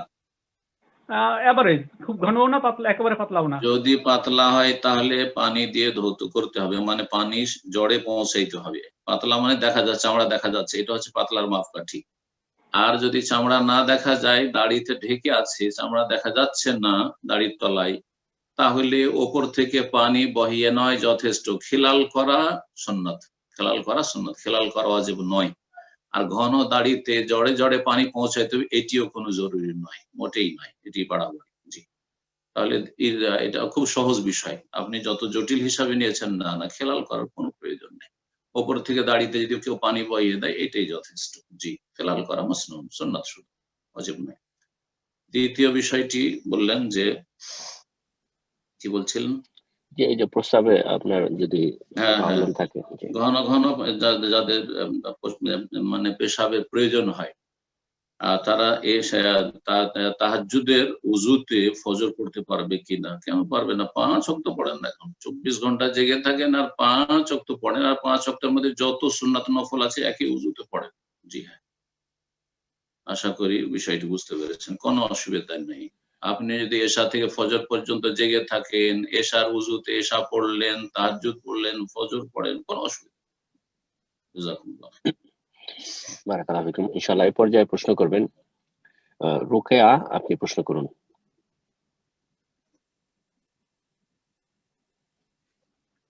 আসসালামু আলাইকুম শেখ।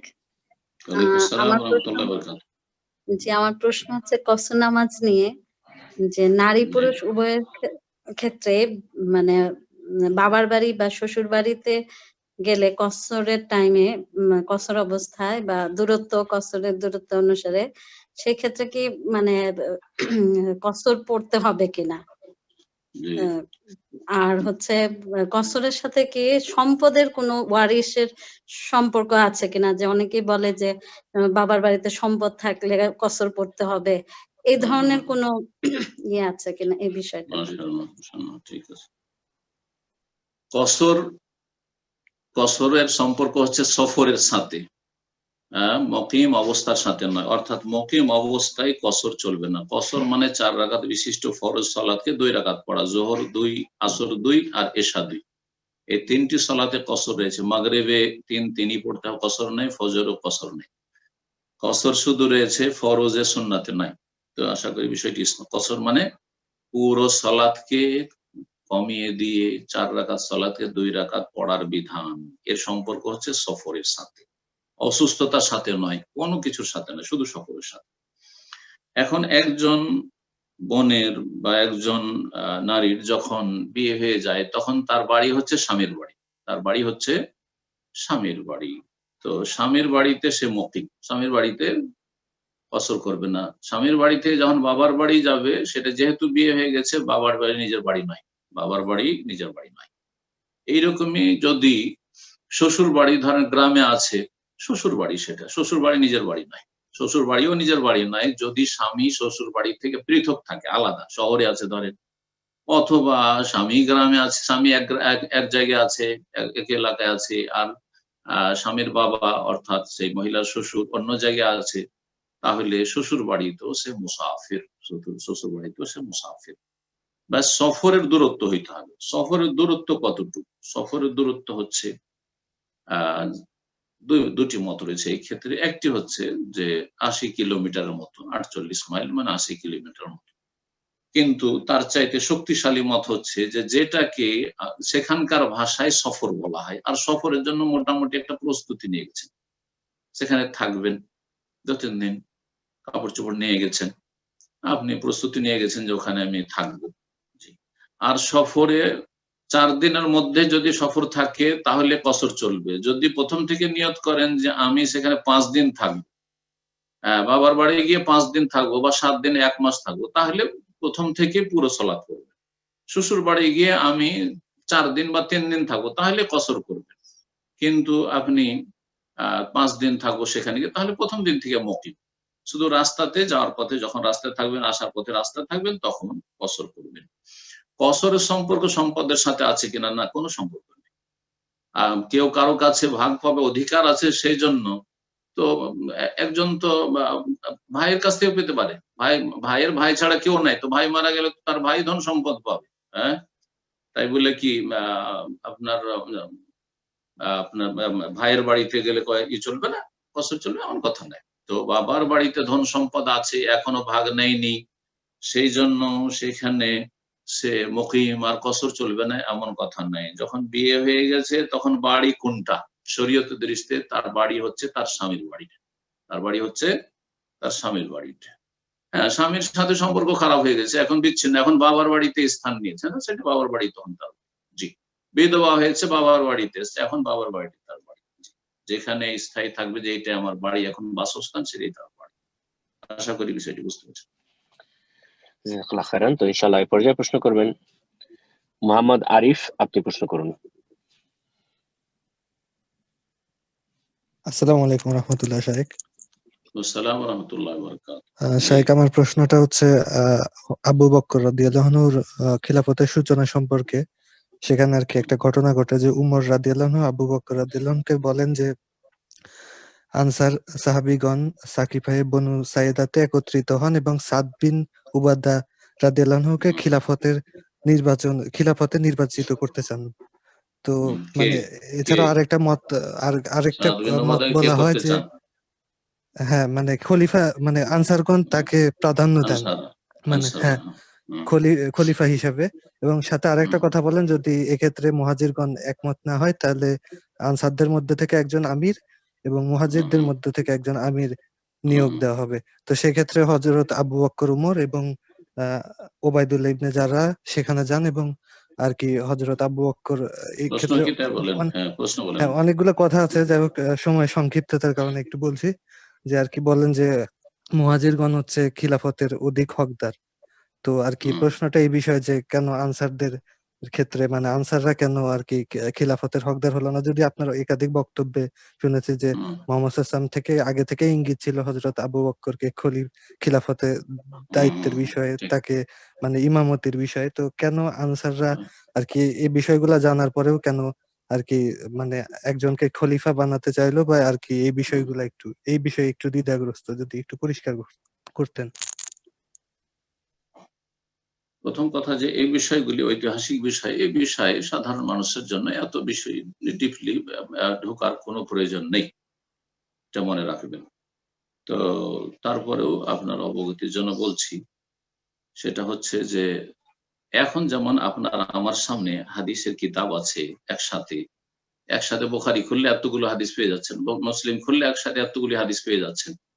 আর ইন্টারনেটে সার্চ দিতে পারলে যদি মোটামুটি একটু এলেম থাকে আরবি, তাহলে তো সমস্যাই নাই। একটা দুটা কালেমা লিখতে পারলে, শব্দ লিখতে পারলে হাদিস সব সামনে চলে আসবে, যতগুলি হাদিস আছে সহিহ জয়ীফও চলে আসছে। সুবহানাল্লাহ, কত সহজ হয়ে গেছে এলেম হাসিল করা। তো রাসূলুল্লাহ সাহাবায়ে কেরামদের যে সব হাদিস জানা থাকবে জরুরি নয়, কারণ সবার নিজের নিজের ব্যস্ততা ছিল, সব সময় তো সবাই থাকতে পারতেন না, কি করে জানবেন? রাসূলুল্লাহ সাল্লাল্লাহু আলাইহি ওয়াসাল্লামের যে হাদিস ছিল যে আল আইম্মাতু মিন কুরাইশ, ইমাম হবেন বা শাসক খলিফা হবেন কুরাইশ গোত্র থেকে, যদি কুরাইশদের মধ্যে যোগ্য ব্যক্তি থাকে, অযোগ্য নয়, যোগ্য ব্যক্তি থাকেন, আর জানা থাকে যে যোগ্য ব্যক্তি কুরাইশের মধ্যে আছে, তো কুরাইশ বেশি হক রাখে, এটি একটি বিষয়। এই হাদিসটা সামনে ছিল আবু বকর সিদ্দিক, উমর রাদিয়াল্লাহু তাআলা আনহু, আরো যে মুহাজিরিন যারা ছিলেন তাদের, আনসারীদের হয়তো এই হাদিসটি জানা ছিল না, হতে পারে এটা। আর একটি বিষয় হচ্ছে যে মুহাজিরিন আর আনসার তাদের সবার উপর রাদিয়াল্লাহু আনহুম ওয়া রাদু, আল্লাহ সন্তুষ্ট হয়ে গেছেন, তারাও আল্লাহ সন্তুষ্ট হয়ে গেছে, কিন্তু তুলনা করলে আনসারদের চাইতে মুহাজিরিনরা বেশি ফজিলতের অধিকারী। জি, তাদের বিভিন্ন যে বৈশিষ্ট্যগুলি রয়েছে, সেসব বৈশিষ্ট্যের কারণে আহলে সুন্নাত ওয়াল জামাতের আকীদা যে সাহাবায়ে কেরামদের মধ্যে মুহাজিরিনরা আনসার চাইতে শ্রেষ্ঠ। তো সাদ বিন আবি ওবাদাকে যে আনসাররা খলিফা করতে চেয়েছিলেন, যে তাদের ধারণায় সাদ বিন ওবাদা একজন যোগ্য ব্যক্তি, এবং রাসূলুল্লাহ সাল্লাল্লাহু আলাইহি সাল্লামের হিজরত হয়ে আগমন না হইলে সাদ বিন ওবাদা তাদের সরদার ছিল, তাদের নেতা ছিল, গোত্রীয় শাসন ছিল, সেখানে তাদের গোত্রের সরদার, যে খাজরাজের সরদার সাদ বিন ওবাদা। তো এই জন্য তারা প্রস্তাব পেশ করেছিলেন। তখন আসলে আলাপ আলোচনা চলছিল আর প্রস্তাব চলছিল। হ্যাঁ, প্রস্তাবে একটা আসলে যে সাদ বিন আবি উবাদা খলিফা হোক, আর আরেকটা প্রস্তাব আসলে যে ঠিক আছে মুহাজিরিনরা আছে, আনসার আছে, তো মিন্না আমির অমিনহুম আমির, আমাদের মধ্যে একজন আমির হোক আর তাদের মধ্যে একজন আমির হোক, এইভাবে রিওয়ায়াতগুলি এসছে। কিন্তু যখন বলা হলো যে আলা ইম্মা মিন কুরাইশ, কুরাইশদের মধ্যে থেকে খলিফা হবে রাসূলুল্লাহ সাল্লাল্লাহু আলাইহি ওয়াসাল্লাম বলেছেন, তো তখন সাহাবায়ে কেরামরা সবাই মেনে নিলেন, সবাই মেনে নিলেন। আর পরামর্শের শুরার ভিত্তিতে আবু বকর সিদ্দিক রাদিয়াল্লাহু তাআলা আনহুর খেলাফত কায়েম হয়েছে। রাসূলুল্লাহ সাল্লাল্লাহু আলাইহি ওয়াসাল্লাম ছেড়ে গিয়েছিলেন যে আমার সাহাবায়ে কেরামরাই এই শুরার ভিত্তিতে এই ফয়সালাটা করুক, এই জন্য স্পষ্ট ভাষায় বলে যাননি, তাতে হিকমত ছিল বা সেটাই আল্লাহ নির্দেশ ছিল। কিন্তু ইশারা ইঙ্গিতে রাসূলুল্লাহ সাল্লাল্লাহু আলাইহি ওয়াসাল্লাম যেন বলেই দিয়েছিলেন যে আমার পরে খলিফা হওয়ার হকদার আবু বকর সিদ্দিক রাদিয়াল্লাহু তাআলা আনহু। কিন্তু তারপরও দ্বিমত হতেই পারে, আর বিষয়টি স্পষ্ট নাও হতে পারে সবার জন্য, আর যার ফলে বিভিন্ন কল্পনা জল্পনা ছিল, মতামত পেশ করেছিল। কিন্তু আলহামদুলিল্লাহ যে ইখতিয়ারটি হয়েছিল বা যে চয়নটি হয়েছিল শুরা বা পরামর্শের ভিত্তিতে, সেটি আল্লাহ রাব্বুল আলামিনের পক্ষ থেকে তৌফিক, এবং তারা সঠিক সিদ্ধান্তে পৌঁছে আলহামদুলিল্লাহ। এ উম্মতের সবচেয়ে শ্রেষ্ঠ ব্যক্তি আবু বকর সিদ্দিক, আর তারপরে ওমর, তারপরে ওসমান, আর তারপরে আলী। যদি ওসমান আর আলীর ক্ষেত্রে বড়ই মানে বিভিন্ন রকম মত রয়েছে বা দলিল রয়েছে দুই পক্ষে। কোন ক্ষেত্রে আলী রাদিয়াল্লাহু তাআলার মধ্যে শ্রেষ্ঠত্ব ছিল, কোন ক্ষেত্রে ওসমান রাদিয়াল্লাহু তাআলার মধ্যে শ্রেষ্ঠত্ব ফজিলত ছিল। কিন্তু সেখানেও শুরার ভিত্তিতে যখন ওসমান রাদিয়াল্লাহু খলিফা হয়ে গেছেন, তখন আহলে সুন্নাত ওয়াল জামাত এই তারতিবে বিশ্বাসী, আবু বকর, ওমর আর ওসমান, আর তারপরে আলী রাদিয়াল্লাহু তাআলা আনহু। জাযাকাল্লাহ খায়রান। তো ইনশাআল্লাহ এ পর্যায়ে প্রশ্ন করবেন মোহাম্মদ মানিক, আপনি প্রশ্ন করুন। আসসালামু আলাইকুম ওয়া রাহমাতুল্লাহি ওয়া বারাকাতুহু। ওয়া আলাইকুম আসসালাম ওয়া রাহমাতুল্লাহি ওয়া বারাকাতুহু। শেখ, আমার প্রশ্নটা হচ্ছে রফিয়া দান সম্পর্কে, যে রফিয়া দান করে প্রত্যেক রাকাতে কি রফিয়া দান করতে হবে, আর রফিয়া দান করে যখন রুকু থেকে দাঁড়ায় তখন কি পূর্বের ন্যায় হাত বুকের মধ্যে রাখবো কিনা, এই ব্যাপারে অথেন্টিক পদ্ধতিটা কি জানেন? কেন রফিয়া দান প্রত্যেক রাকাতে করবেন না, এক রাকাতে করে আরেক রাকাতে করবেন না, এটা আবার কেমন কথা হলো? রাসূলুল্লাহ সাল্লাল্লাহু আলাইহি ওয়াসাল্লাম বলেছেন সাল্লু কামা রাআইতুমুনি উসাল্লি, আমাকে যেমন সালাত আদায় করতে দেখলে তেমন তোমরা সালাত আদায় করো। রাসূলুল্লাহ সাল্লাল্লাহু আলাইহি ওয়াসাল্লাম রফিয়া দান করেছেন, তাকবীরে তাহরিমার সময় করেছেন, এটাতে কারো দ্বিমত নাই। হানাফিরা তাকবীরে তাহরিমার সময় এটা শুধু মানে, আর বাকি রুকুতে যাওয়ার সময় করেছেন, রুকু থেকে ওঠার সময় করেছেন, এই তিনটি জায়গা হলো। আর চতুর্থ জায়গা হচ্ছে ওয়াইদা কামা মিনার রাকাতে রাফাহুমা কাযালিক, যখন প্রথম তাশাহুদ থেকে উঠতেন তখন ও রাফুল ইয়াদাইন করতেন। তো প্রতি রাকাতে রাফুল ইয়াদাইন করবেন। জি। আর রুকু থেকে উঠে হাত ছেড়ে রাখবেন না, হাত বুকে বাঁধবেন, কোনো একটা করলেই হয়, কোনো অসুবিধা নেই। এই ক্ষেত্রে বাড়াবাড়ি নেই। কেউ যদি সৌদি আরবের উলামায়ে কেরামদের ইজতিহাদকে ভালো মনে করে, শেখ বিন বাজ, ইবনে উসাইমিন এবং এখানকার সমস্ত উলামায়ে কেরাম, ইমাম আহমদ বিন হাম্বল থেকে শুরু করে ধারাবাহিকতা চলে আসছে, এটাকে তারা উত্তম মনে করছেন। আর এতে খুশু রয়েছে, মনে হচ্ছে যে হ্যাঁ সালাতে আছে, হাত বাঁধা থাকলে তো কোনো অসুবিধা নেই। আর কেউ যদি মনে করে যে এই ক্ষেত্রে যেহেতু স্পষ্ট ক্লিয়ার কোনো দলিল নেই, সুতরাং আমি হাত ছেড়েই রাখবো, রুকু থেকে উঠে হাত বাঁধবো না, তাও কোনো অসুবিধা নেই, যেমন আলবানী রহমতুল্লাহ বলেছেন। কিন্তু শক্ত ভাষা বলবেন না, আলবানী রহমতুল্লাহ এর ভাষাটি ওই ক্ষেত্রে শক্ত, সেই ভাষাটি প্রয়োগ করা আমাদের জন্য উচিত নয়। জি, বিদআত বলবো না, কিন্তু কেউ যদি এটিকে সুন্নত মনে করে করতে পারে, আর যদি কেউ মনে করে না আমার কাছে এটা সুন্নত মনে হয় না, ঠিক আছে, যেটা সুন্নত মনে হচ্ছে ওটাই করো, অসুবিধা নেই। আল্লাহু আ'লাম। ইনশাআল্লাহ এই পর্যায়ে প্রশ্ন করবেন মোহাম্মদ হুসাইন মাস্টার, আপনি প্রশ্ন করুন। আসসালামু আলাইকুম ওয়া রাহমাতুল্লাহি ওয়া বারাকাতুহু। ওয়া আলাইকুম আসসালাম ওয়া রাহমাতুল্লাহি ওয়া বারাকাতুহু। জি বলেন, ভালো আছেন? কেমন আছেন শেখ? ভালো আছেন ইনশাআল্লাহ। আলহামদুলিল্লাহ। শেখ, প্রশ্ন হলো বিশুদ্ধ আকীদা এবং বিশুদ্ধ মানহাজ কাকে বলে? অনেক সময় দেখা যায় বলে যে ওই আলেমের আকীদা বিশুদ্ধ কিন্তু মানহাজের ত্রুটি, আসলে দুইটার পার্থক্য কি? বিস্তারিত একটু বলবেন ইনশাআল্লাহ। মানহাজটাও আকীদারই একটা অংশ। জি, মানহাজটাও আকীদারই একটা অংশ। তবে যখন আকীদা আর মানহাজ পাশাপাশি যখন বলা হয় তখন আকীদা একেবারে মৌলিক বিষয়গুলি আর মানহাজ বিভিন্ন ক্ষেত্রে, আকীদারই সেগুলি শাখা প্রশাখা বিভিন্ন ক্ষেত্রে। যেমন দাওয়াতের ক্ষেত্রে মানহাজ, মানহাজ ফি দাওয়া, বোঝা গেছে। তারপরে আল্লাহ রাব্বুল আলামিনের নাম গুণাবলীগুলি সাবেত করার ক্ষেত্রে, প্রমাণ করার ক্ষেত্রে মানহাজ। জি হ্যাঁ। তারপরে সমাজের সংস্কারের ক্ষেত্রে মানহাজ, মানহাজ ফি ইসলাহিল মুজতামা ইত্যাদি। তো মানহাজ বিভিন্ন ক্ষেত্রে বলা যেতে পারে। আরেকটি গুরুত্বপূর্ণ মানহাজের কথা বল, মানহাজ ফিল ইস্তেদলাল, দলিল, কোরআন এবং হাদিস সবাই বলছি, কিন্তু দলিল পেশ করার ক্ষেত্রে মানহাজ। জি হ্যাঁ। তো এই ক্ষেত্রে অনেকে বিভ্রান্তির শিকার, যার ফলে দলিল পেশ করে দিল, কিন্তু এই দলিলে যে করতে বলা হয়েছে অথবা নিষেধ করা হয়েছে, তো করতে বলা হয়েছে সেটা ওয়াজিব না সুন্নাত মুস্তাহাব কোনো দেখা দেখি নেই। আরেকটি দলিলে নিষেধ করা হয়েছে, তো নিষেধটা এটা নাহি তাহরিম না তানজিহ, মাকরুহ না হারাম, কোনো পার্থক্য করি নেই। হাদিসে বলা হয়েছে যে কুল্লু দালালাতিন ফিন্নার, প্রত্যেক বিদআত হচ্ছে গুমরাহি আর প্রত্যেক গুমরাহির পরিণাম জাহান্নাম। এখন জাহান্নামটা স্থায়ী না অস্থায়ী দেখা দেখি না, আরে জাহান্নামে ঢুকিয়ে দিল, কোনোদিন বেরোবে না, দিল খারেজি পন্থায় চলে গেল। এটা হচ্ছে ইস্তেদলালের দলিল পেশ করার ক্ষেত্রে একটা হচ্ছে আহলে সুন্নাত ওয়াল জামাতের মানহাজ, আর একটা হচ্ছে খাওয়ারিজদের মানহাজ, চরমপন্থার মানহাজ। অনেকে সহি আকীদার নাম দিয়ে আর আহলে হাদিস নাম দিয়ে তারা ওই খারেজি আর মুতাজিলাদের মানহাজ অবলম্বন করেছে, চরমপন্থা অবলম্বন করেছে, ওইটাও ঠিক নয়। সুতরাং আপনি কি বলবেন যে মিলাদ করে, মিলাদ তো বিদআত, নিয়ত পড়া তো বিদআত, আর কবরে সিজদা করাও বিদআত, মানে শিরকি বিদআত, বড় বিদআত। তো দুটোর পরিণাম কি একই রকম? এটাও বিদআত ওটাও বিদআত। জাহান্নাম মানে স্থায়ী জাহান্নাম সব ক্ষেত্রে না, কখনো স্থায়ী কখনো অস্থায়ী। তো আশা করি বিষয়টি বুঝতে পেরেছেন যে মানহাজটাও আকীদারই একটা অংশ। মানহাজ মানে আপনার চলার রাস্তা, আদর্শ, যে পথের উপর চলবেন আপনি, সেটা বিভিন্ন জীবনের ক্ষেত্রে।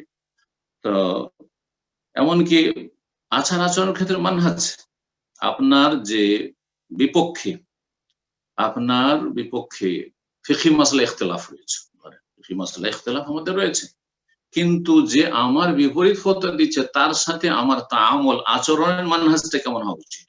তাকে আমি শত্রু মনে করবো না, মোটেই না। একজন রফেদেন মনে করে না, আমিন জোরে বলেন, তাকে শত্রু মনে করে না, মোটেই শত্রু মনে করি না। জি হ্যাঁ, ফিকহি মাসাইল ইখতিলাফ, কিন্তু আকীদার ইখতিলাফ, আকীদার ইখতিলাফ, যখন আকীদার ইখতিলাফ দেখব, ধরেন এই যে আকীদার ইখতিলাফ, ধরেন যাদের আকীদার সাথে ভিন্নতা রয়েছে, সুফিরা, এইরকমই ইখওয়ানীদের সাথে আকীদার ইখতিলাফ, গদিবাদীদের সাথে, ওদের মূল টার্গেট হচ্ছে গদি, তাওহীদুল উলুহিয়া ইবাদত, তাদের মুখ্য উদ্দেশ্য নাই। কারণ তাওহীদুল উলুহিয়া আর ইবাদত করে তো আর দুনিয়ার যে লোভ লালসা সেটা তো পূরণ হবে না, তো যার ফলে সেটা তাদের লক্ষ্য উদ্দেশ্য নয়। আল্লাহ সন্তুষ্টি পরকাল মুক্তি, ওইটা তো ধারের কথা। এখন নগদ নগদ কিছু চাই, ইসলাম কায়েম করে কিছু খেতে চাই। তো এই যে ধ্যান ধারণা ইখওয়ানী জামাতি মানহাজের, এগুলি হচ্ছে আকীদার ভিন্নতা, বিষয়গুলি আকীদার কিন্তু মানহাজ। আগে আমরা গুরুত্ব দেব আল্লাহর জন্য ইবাদত বন্দেগীকে সুপ্রতিষ্ঠিত করা, না আগে ক্ষমতা হাতে নেওয়ার? না, ক্ষমতা হাতে নেওয়ার জন্য গুরুত্ব দেব না, কারণ ক্ষমতা আল্লাহ বলছেন দেব তোমাদেরকে, ইয়াবুদুনানি লা ইউশরিকুনা বি শাইইন। কোরআনী মানহাজ হচ্ছে, কোরআনের শিক্ষা, যে তোমরা আল্লাহর ইবাদত করো, শিরক করিও না, তাহলে তোমাদেরকে আল্লাহ খেলাফত দিয়ে দেবেন। কিন্তু খেলাফতের জন্য আন্দোলন, খেলাফত আন্দোলন, তাওহীদুল হাকিমিয়ার আন্দোলন, আর এদিকে কবর মাজার পূজা তো চলতে আছে একবারে ধুমধামের সাথে।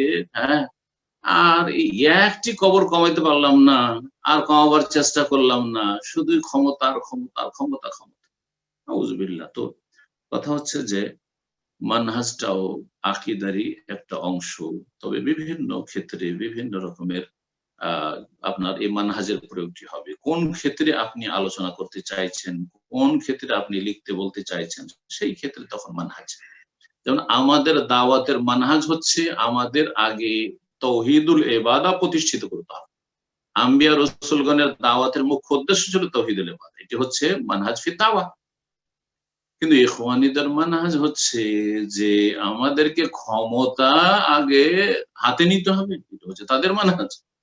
সুফিদের মানহাজ হচ্ছে যে আমাদেরকে এক পীরের হাতে মুরিদ হয়ে আমাদেরকে তাজকিয়া নফস করতে হবে।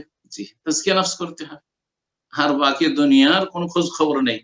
আর শিরক চলতে আছে, শিরক চলতে আছে, পাশে মাজার আর এখানে চিল্লাও চলছে, পাশে চিল্লাও চলছে আর পাশে মাজারে গায়রুল্লাহ পূজা হচ্ছে, কোনো কথা নেই। না না না, নেগেটিভ বলা যাবে না। যত বলি মানহাজ হচ্ছে যে নেগেটিভ বলা যাবে না, পজিটিভ সবসময় বলেন, শুধু ফজিলত বলেন, এই করলে জান্নাত, এই করলে জান্নাত, এই করলে এই 16 লক্ষ নেকি, তো এত লক্ষ নেকি, এত 49 কোটি নেকি, এইগুলো শিখাও। কিন্তু শিরিক করিও না, বেদাত করিও না, এটা ভুল ওইটা ভুল, নিয়াত পড়িও না, এগুলো খবরদার এগুলো বলবেন না, এগুলো ঘৃণা ছড়াবে। এটা হচ্ছে তাদের মানহাজের গুমরাহি। তো এগুলির সম্পর্ক আকীদার সাথে মূলত। আশা করি বিষয়টি বুঝতে পেরেছেন। জাযাকুমুল্লাহ খাইর। বারাকাল্লাহু ফিকুম। তো ইনশাআল্লাহ এর পর্যায়ে প্রশ্ন করবেন আব্দুল হান্নান। আপনি প্রশ্ন করুন।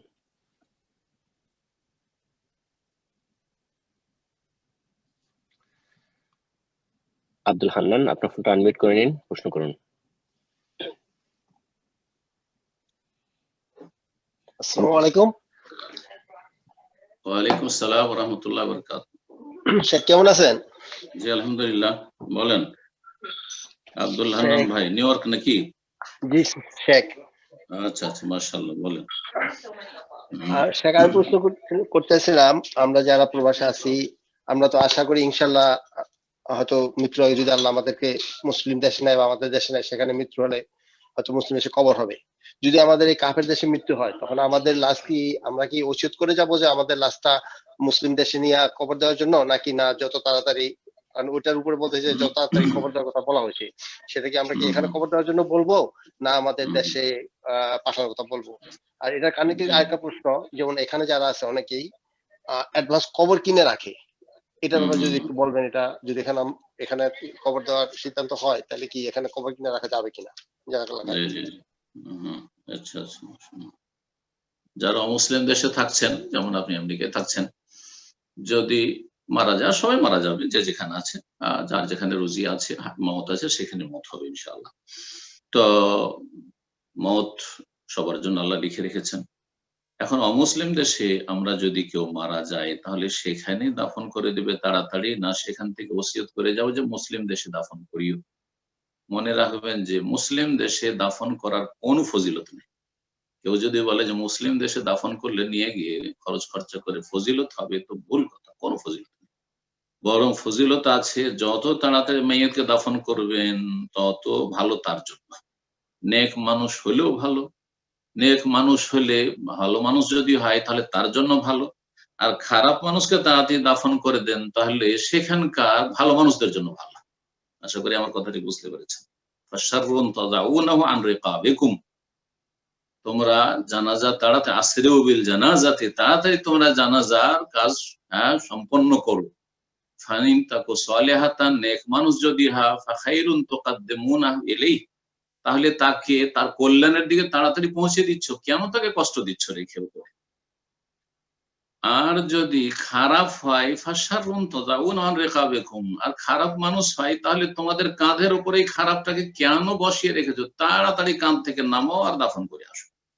তো যাই হোক, ভালো হোক আর মন্দ হোক, যে যেখানে মারা যাবে সেখানে তার দাফনটা হচ্ছে শরীয়ত সম্মত। সেখান থেকে স্থানান্তরিত করতে বাধ্য যদি না হয় বা জরুরি না হয়, তো মোটে স্থানান্তরিত করবে না। সেটা মুসলিম দেশ হোক আর অমুসলিম দেশ হোক, কোন জমিন মুসলিম দেশ হলেই যে নাজাত দেবে, মোটেই না। কারণ মক্কার কাফেররা তো মক্কাতে মারা গেছে। মদিনার মুনাফিক আব্দুল্লাহ বিন উবাই সবচেয়ে বড় মুনাফিক, যে জাহান্নামের সবচেয়ে নিম্ন স্তরে থাকবে, ইন্নাল মুনাফিকিনা ফি দারকিল আসফালি মিনান নার, মদিনায় মারা গেছে। মদিনার মাটি তাকে পবিত্র করতে পারলো না, মক্কার মাটি আবু লাহাবকে পবিত্র করতে পারলো না। তাহলে মাটিতে কোনো কিছুই করতে পারে না যদি ঈমান আমলে ঘাটতি থাকে। আল্লাহ যেন আমাদের ঈমান আমল নিয়ে দুনিয়া থেকে যাওয়ার তৌফিক দান করে। তার সাথে আরেকটি কথা জিজ্ঞাসা করেছেন যে আপনাদের আমেরিকাতে অনেকে কবরের জায়গা কিনে রাখেন। হ্যাঁ, যেহেতু কবরস্থান ওই রকম নেই, সরকারি বেসরকারি বা সেখানকার মুসলিম জনগণের সাধারণ কবরস্থান নেই। সুতরাং প্রত্যেকে বা প্রত্যেক পরিবার, প্রত্যেক বংশ যদি নিজেদের জন্য কবর কিনে রাখে, এক বা একাধিক, তাহলে ভালো কথা, কোনো অসুবিধা নেই। যেখানে ফ্রি জায়গা পাবেন, ফ্রি কবর দেবেন, যেমন সৌদি আরবে আলহামদুলিল্লাহ ফ্রি পাওয়া যাচ্ছে। আর যদি কোথাও ফ্রি না পাওয়া যায় তাহলে সেখানে পয়সা দিয়ে কিনতে হবে, কোনো দোষের কথা নেই, কবর কিনে রাখা জায়েজ আছে, কোনো অসুবিধা নেই। জাযাকুমুল্লাহ। বারাকাল্লাহ ফিকুম। আমরা কনফারেন্সে প্রোগ্রামের একদম শেষ পর্যায়ে চলে এসেছি। এই পর্যায়ে প্রশ্ন করবেন আয়েশা খাতুন, আপনি প্রশ্ন করবেন ইনশাআল্লাহ। আসসালামু আলাইকুম রহমতুল্লাহ। আসসালামু আলাইকুম রাহমাতুল্লাহি ওয়া বারাকাতুহু। ভাই আমি জানতে চাচ্ছি যে কবর যেটা বললেন আমাদের, একটা লাহাব কবর আর একটা কি কবর বললেন? বক্স কবর। জি জি জি। তো আমাদের ইয়ের মধ্যে আমি দুঃখিত, আমাদেরকে কোন আসলে কোরআন সুন্নাহ অনুযায়ী আমাদেরকে কোন কবরে কবর দেওয়া উচিত, একটা প্রশ্ন। আর আরেকটা হচ্ছে যে এখানে আমরা ইসলামিক মসজিদের তরফ থেকে যে সবাই মিলে মেম্বার হয়ে পয়সা তুলে, কেউ যে ওই মেম্বারদের মধ্যে কেউ যদি মারা যায় ফ্যামিলি পার্সনের, তখন সবাই মিলে পয়সা তুলে ওই সবার ব্যাংক থেকে কেটে পয়সাটা একজনাকে কবর দিয়ে দেওয়া হয়। আবার যখন আবার ওই ফ্যামিলি মেম্বার থেকে কেউ মারা যায় তখন সেইটার আবার পয়সা তুলে তাকে কবর দেওয়া হবে। তো এইটা কি ইসলামিক কতটা জায়েজ, মানে এটা জায়েজ আছে কিনা? ঠিক ঠিক। কবর দুই রকম বললাম আমাদের আলোচনাতে। একটা হচ্ছে লাহাদ, বগলি কবর, যেটা আমাদের দেশে বলে, বাঁকা করে সাইড করে করা থাকে। আর আরেকটি হচ্ছে সন্দুক, বক্সের মতো, যেমন বাক্স থাকে বা বক্স থাকে, এরকম সন্দুক কবর। দুটোই জায়েজ রয়েছে, জায়েজ দুটোই রয়েছে। তো উত্তম হচ্ছে লাহাদ কবর, যদি সেখানকার মাটি শক্ত হয় এবং লাহাদ কবর উপকারী হয় মাইয়াতের জন্য, তাতে কোনো ক্ষতির আশঙ্কা না থাকে, সাথে সাথে ধসে না। অনেক সময় খনন করার সাথে সাথে নরম মাটি ধসে যায়, সেই জন্য সন্দুক কবর করতে হয় ভারত বাংলাদেশে। বাকি কথা হলো শক্ত মাটি যেখানে আছে সেখানে লাহাদ কবরই ভালো। সৌদি আরবে লাহাদ কবর, নবী সাল্লাল্লাহু আলাইহি ওয়াসাল্লাম কবরটা লাহাদ কবর ছিল, এই জন্য সেটা বেশি বেস্ট, বেশি শ্রেয়।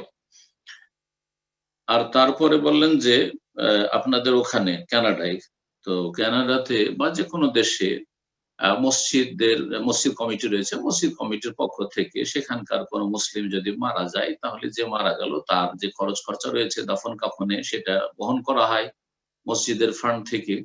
আর তারপরে সবাই চাঁদা দেয়, সেখানকার লোকেরা, মসজিদের মুসল্লিরা সবাই চাঁদা দেয়। আবার যখন অন্য কেউ মারা যায় তখন সেখান থেকে, সেই ফান্ড থেকে দাফন করা হয়, কোনো অসুবিধা নেই, জায়েজ রয়েছে। এটা হচ্ছে পরস্পর সহযোগিতা, তাআওয়ানু আলাল বিররি ওয়াত তাকওয়া, নেকির কাজে এবং আল্লাহ ভীরুতার কাজে পরস্পর সহযোগিতা করা। একজনের জন্য হয়তো অনেক টাকা খরচ হবে, হয়তো $10,000 বা তারও বেশি খরচ হতে পারে, আমি এরকম শুনেছি যে অনেক বেশি খরচ হয়ে থাকে। কিন্তু সেটা যদি একটা ফান্ড করা থাকে আর মাসের মাস 50-100 করে আমাদের কাছ থেকে কাটলো, আর দেখা গেল যে আলহামদুলিল্লাহ এটা সহজ, সবার জন্য সহজ হলো। অনেকে গরিব আছেন, ঋণী আছেন, তারা হয়তো কিছুই দিতে পারবে না, তাদের জন্য ফ্রি করে দেওয়া হয়, ভালো কথা। জাযাকুমুল্লাহ খাইর। বারাকাল্লাহ ফিকুম। সম্মানিত দিনী ভাই বোনেরা, যদিও অনেকেই হ্যান্ড রেজ করে আসছেন প্রশ্ন করার জন্য, কিন্তু সময়ের স্বল্পতার কারণে আজকে সর্বশেষ প্রশ্ন হচ্ছে ইনশাআল্লাহ, বাকি আমরা যারা আজকে প্রশ্ন করতে পারছি না চেষ্টা করব নেক্সট উইকে নিউ ইয়র্ক টাইম দুপুর 8টার সময় প্রোগ্রাম এসে প্রথমে দিকে হ্যান্ড রেজ করতে, তাহলে আপনাদের প্রশ্নগুলো নেওয়ার চেষ্টা করবো আমরা ইনশাআল্লাহ। তো আজকের প্রোগ্রামের সর্বশেষ প্রশ্ন করছেন মাহাদি হাসান, আপনি প্রশ্ন করুন।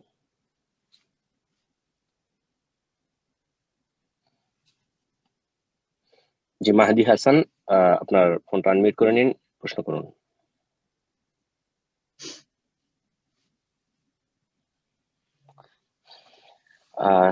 তো ইনশাআল্লাহ যেহেতু সময়ের স্বল্পতা, আমরা সময় দিতে পারছি না, তো আরেকজনকে আমরা সুযোগ করে দিই, যেহেতু সর্বশেষ একটা প্রশ্ন নেওয়ার ওয়াদা করেছি, আমরা এই পর্যায়ে নেব।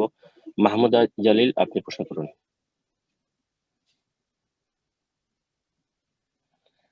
মাহমুদা জালিল, আপনি লাইনে থাকলে আপনার ফোনটা আনমিউট করে নিন, প্রশ্ন করুন। আসসালামু আলাইকুম। ওয়ালাইকুম আসসালাম ওয়া রাহমাতুল্লাহি ওয়া বারাকাতুহু। আমি নিউ ইয়র্ক জি থেকে বলেন। আচ্ছা আচ্ছা বলেন। শায়েখ, আমার প্রশ্ন হলো যে আমি কয়েক বছর আগে বাংলাদেশে যখন ছিলাম তখন আমি একটা লোন প্রোগ্রামে কাজ করতাম, একটা সংস্থার সাথে জড়িত ছিলাম। তো লোন প্রোগ্রামের কাজ করে আমি তো ওখান থেকে বেতন পাইছি এবং সেই বেতনটা আমি আমার ফ্যামিলির সবার পিছনে ওটা ব্যয় করছি। কারণ আমার প্রশ্ন হলো যে আমি যে লোন প্রোগ্রামে কাজ করেছি ওই বেতনটা কি আমার হালাল ছিল না হারাম ছিল? যদি হারাম হয়ে থাকে তাহলে এখন আমার কি করণীয়? আমি এখন কি করে এই এ থেকে পরিত্রাণ পেতে পারি? এইটা। লোন দিতেন, লোন প্রোগ্রাম, তার মানে লোন দিয়ে সেখান থেকে সুদ নেওয়া, এটাই ছিল সিস্টেম যতটা বুঝছি। তো যেখানে লোন দিয়ে মানুষের কাছ থেকে সুদ বা ইন্টারেস্ট নিচ্ছেন সেটা হারাম, আপনার জব ছিল, হারাম চাকরি ছিল, সুতরাং সেখানে যে আপনার রুজিটা এসেছে বেতন সেটা হারাম। এখন অতীতে এই হারাম রুজিটা আপনার এসেছে আর সবার উপর, পরিবারের সবার উপর খরচ করে দিয়েছেন। এখন আপনি মুক্ত হতে চান, রুজি হারাম ছিল নিঃসন্দেহে, এতে কোনো সন্দেহ নেই, এর থেকে মুক্তি লাভ করতে চান। তো এর জন্য সবচেয়ে উত্তম হচ্ছে যে আপনি আনুমানিক যত টাকা উপার্জন করেছেন সেই হারাম সংস্থায় কাজ করে সুদি কারবারের সাথে জড়িয়ে থেকে বা সুদি প্রতিষ্ঠানের সাথে জড়িয়ে থেকে সেই টাকাগুলি মুক্ত হওয়ার জন্য দান করে দেবেন। এটা সবচেয়ে ভালো, ওয়াজিব ফরজ নয়। কারণ ওয়াজিব ফরজ করলে বহু মানুষের জন্য তাওবাতে বাধা হবে, বিপত্তি হয়ে দাঁড়াবে যে আমি এত টাকা দান করতেও পারবো না, এত টাকা থেকে মুক্ত হইতেও পারবো না, সুতরাং আর তওবা করে লাভ নেই, যেদিকে গেছি যাক। তো সুতরাং এটি মোটেই ঠিক নয়। এই জন্য ওলামায়ে কেরাম বলেছেন যে যদি কেউ মুক্ত হইতে পারে যে টাকাগুলো ধীরে ধীরে আমি মুক্ত হওয়ার জন্য গরিব মিসকিনকে আবার অসহায়দেরকে দান করে দেবো, যেখানে প্রয়োজন মনে করবে, একেবারে যারা অসহায়, ঋণী, দুর্গত, বিয়ে শাদী দিতে পারছে না বা বিয়ে শাদী করতে পারছে না ইত্যাদি, দিয়ে দেন। ঘর বাড়ি নেই, এক কথায় যারা একেবারে নিঃস্ব হয়ে রয়েছে, যাদের বেশি প্রয়োজন তাদেরকে দেন, যে মুক্ত হয়ে যান আপনি হারাম পয়সা থেকে। মুক্ত হওয়ার জন্য, আল্লাহর সান্নিধ্য লাভের জন্য নয়। তারপরেও এতে একটা নেকি এই জন্য রয়েছে যে আপনি তওবা করার জন্য মুক্ত হচ্ছেন, এত টাকা আপনি দিয়ে দিচ্ছেন। তো এটা যদি সম্ভব হয় তাহলে ভালো, সবচেয়ে ভালো, আপনার তওবার কোয়ালিটি সবচেয়ে ভালো। আর তা যদি সম্ভব না হয় যে আমি এখন যা ইনকাম করছি তা দিয়ে তো মোটামুটি সংসার চালাচ্ছি, অথবা পয়সার লোভ আছে, আমি এত টাকা বের করে দেবো, কয়েক লক্ষ টাকা, তা তো সম্ভব নয়। অনেকের কোটি কোটি টাকার হারাম উপার্জন রয়েছে, বাড়িঘর তৈরি করে ফেলেছে, এত টাকা থেকে মুক্ত হওয়া সম্ভব নয়। সুতরাং খালেস অন্তর থেকে তওবা করবে, তওবার যে শর্তগুলি রয়েছে, গুনাহ এখন বন্ধ করে দেওয়া, অনুতপ্ত লজ্জিত হওয়া, আর আগামীর জন্য প্রতিজ্ঞা করা যে আমি এই রকম হারাম রোজগার করব না। এই তিনটি শর্ত যদি পুরা করেন তাহলে ইনশাআল্লাহ তাআলা আল্লাহ আপনার তওবা কবুল করবেন। খালেস অন্তর থেকে তওবা করেন রব্বুল আলামিনের কাছে। তওবা শুধু পড়া নয়, এই তিনটি শর্ত সাপেক্ষ তওবা করবেন, ইনশাআল্লাহ আল্লাহ মাফ করে দেবেন। অতীতে যা গুনাহ হয়েছে মাফ করে দিবেন। সুদি কারবার যারা মক্কায় করতেন তাদের একজন ছিলেন আব্বাস রাদিয়াল্লাহু তাআলা, রাসূলুল্লাহর চাচা। রাসূলুল্লাহ সাল্লাল্লাহু আলাইহি সাল্লামের চাচা সুদি কারবারকে বন্ধ করে, সুদ যখন হারাম হইল, নবী সাল্লাল্লাহু আলাইহি ওয়াসাল্লাম ঘোষণা করলেন যে প্রথম আমার চাচার যে সুদি কারবার ছিল সেটাকে আমি এখনই অফ করছি। মানে যত লোকের কাছে সুদের উপর টাকা দিয়ে রেখেছে আর পাবে, আর নিতে দেব না, নেবে না আমার চাচা। তাহলে অতীতে যেগুলো নিয়েছেন ওইগুলোর ক্ষেত্রে কিন্তু রাসূলুল্লাহ সাল্লাল্লাহু আলাইহি ওয়াসাল্লাম কিছু বললেন না যে সেগুলো সব তুমি দান করে ফেলো, মুক্ত হওয়ার জন্য কথা বলেননি। সুতরাং এটা কোনো ফরজ নাই। ফালাহু মা সালাফ, জি, আল্লাহ বলেছেন সুদের ক্ষেত্রে যদি সে বিরত হয়ে যায় তাহলে অতীতে যা হয়েছে হয়েছে, আল্লাহ মাফ করবেন যদি তওবা করে নেয়। ওমান আদা ফাউলাইকা হুমুজ জালিমুন। আর যদি কেউ আবার সুদের দিকে ফিরে আসে বা হারাম কারবারে ফিরে আসে তখন জালেম হবে।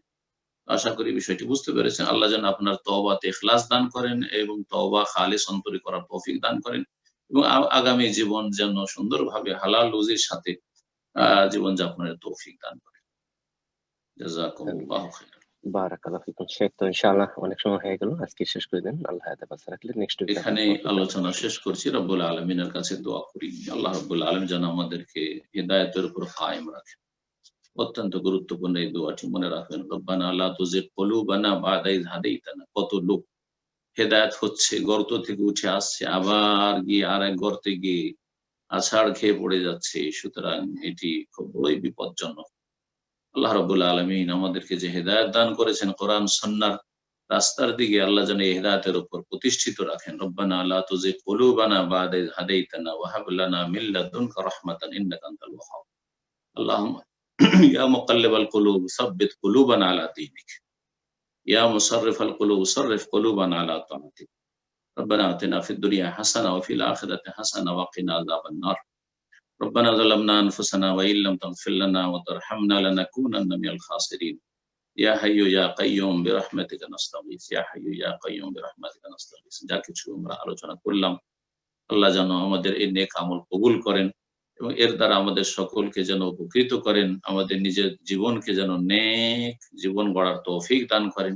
আল্লাহ আমাদের জন্য নেক হায়াতকে যেন সহজ করে দেন এবং পাপের রাস্তাকে আমাদের জন্য যেন কঠিন করে দেন, সংকুচিত করে দেন। আমাদের রুজি হালাল রুজির রাস্তাকে যেন আল্লাহ প্রশস্ত করেন, হারামের রাস্তাকে আল্লাহ যেন সংকুচিত করে বন্ধ করে দেন এবং আল্লাহ রাব্বুল আলামিন আমাদেরকে যেন দুনিয়া আখিরাতে সার্বিক কল্যাণ দান করেন, জান্নাতুল ফিরদাউসে উচ্চ স্থান আল্লাহ দান করেন। ওয়া সাল্লাল্লাহু সাল্লাম আলা নবিয়িনা মুহাম্মদ ওয়া আলা আলিহি ওয়া সাহবিহি আজমাইন।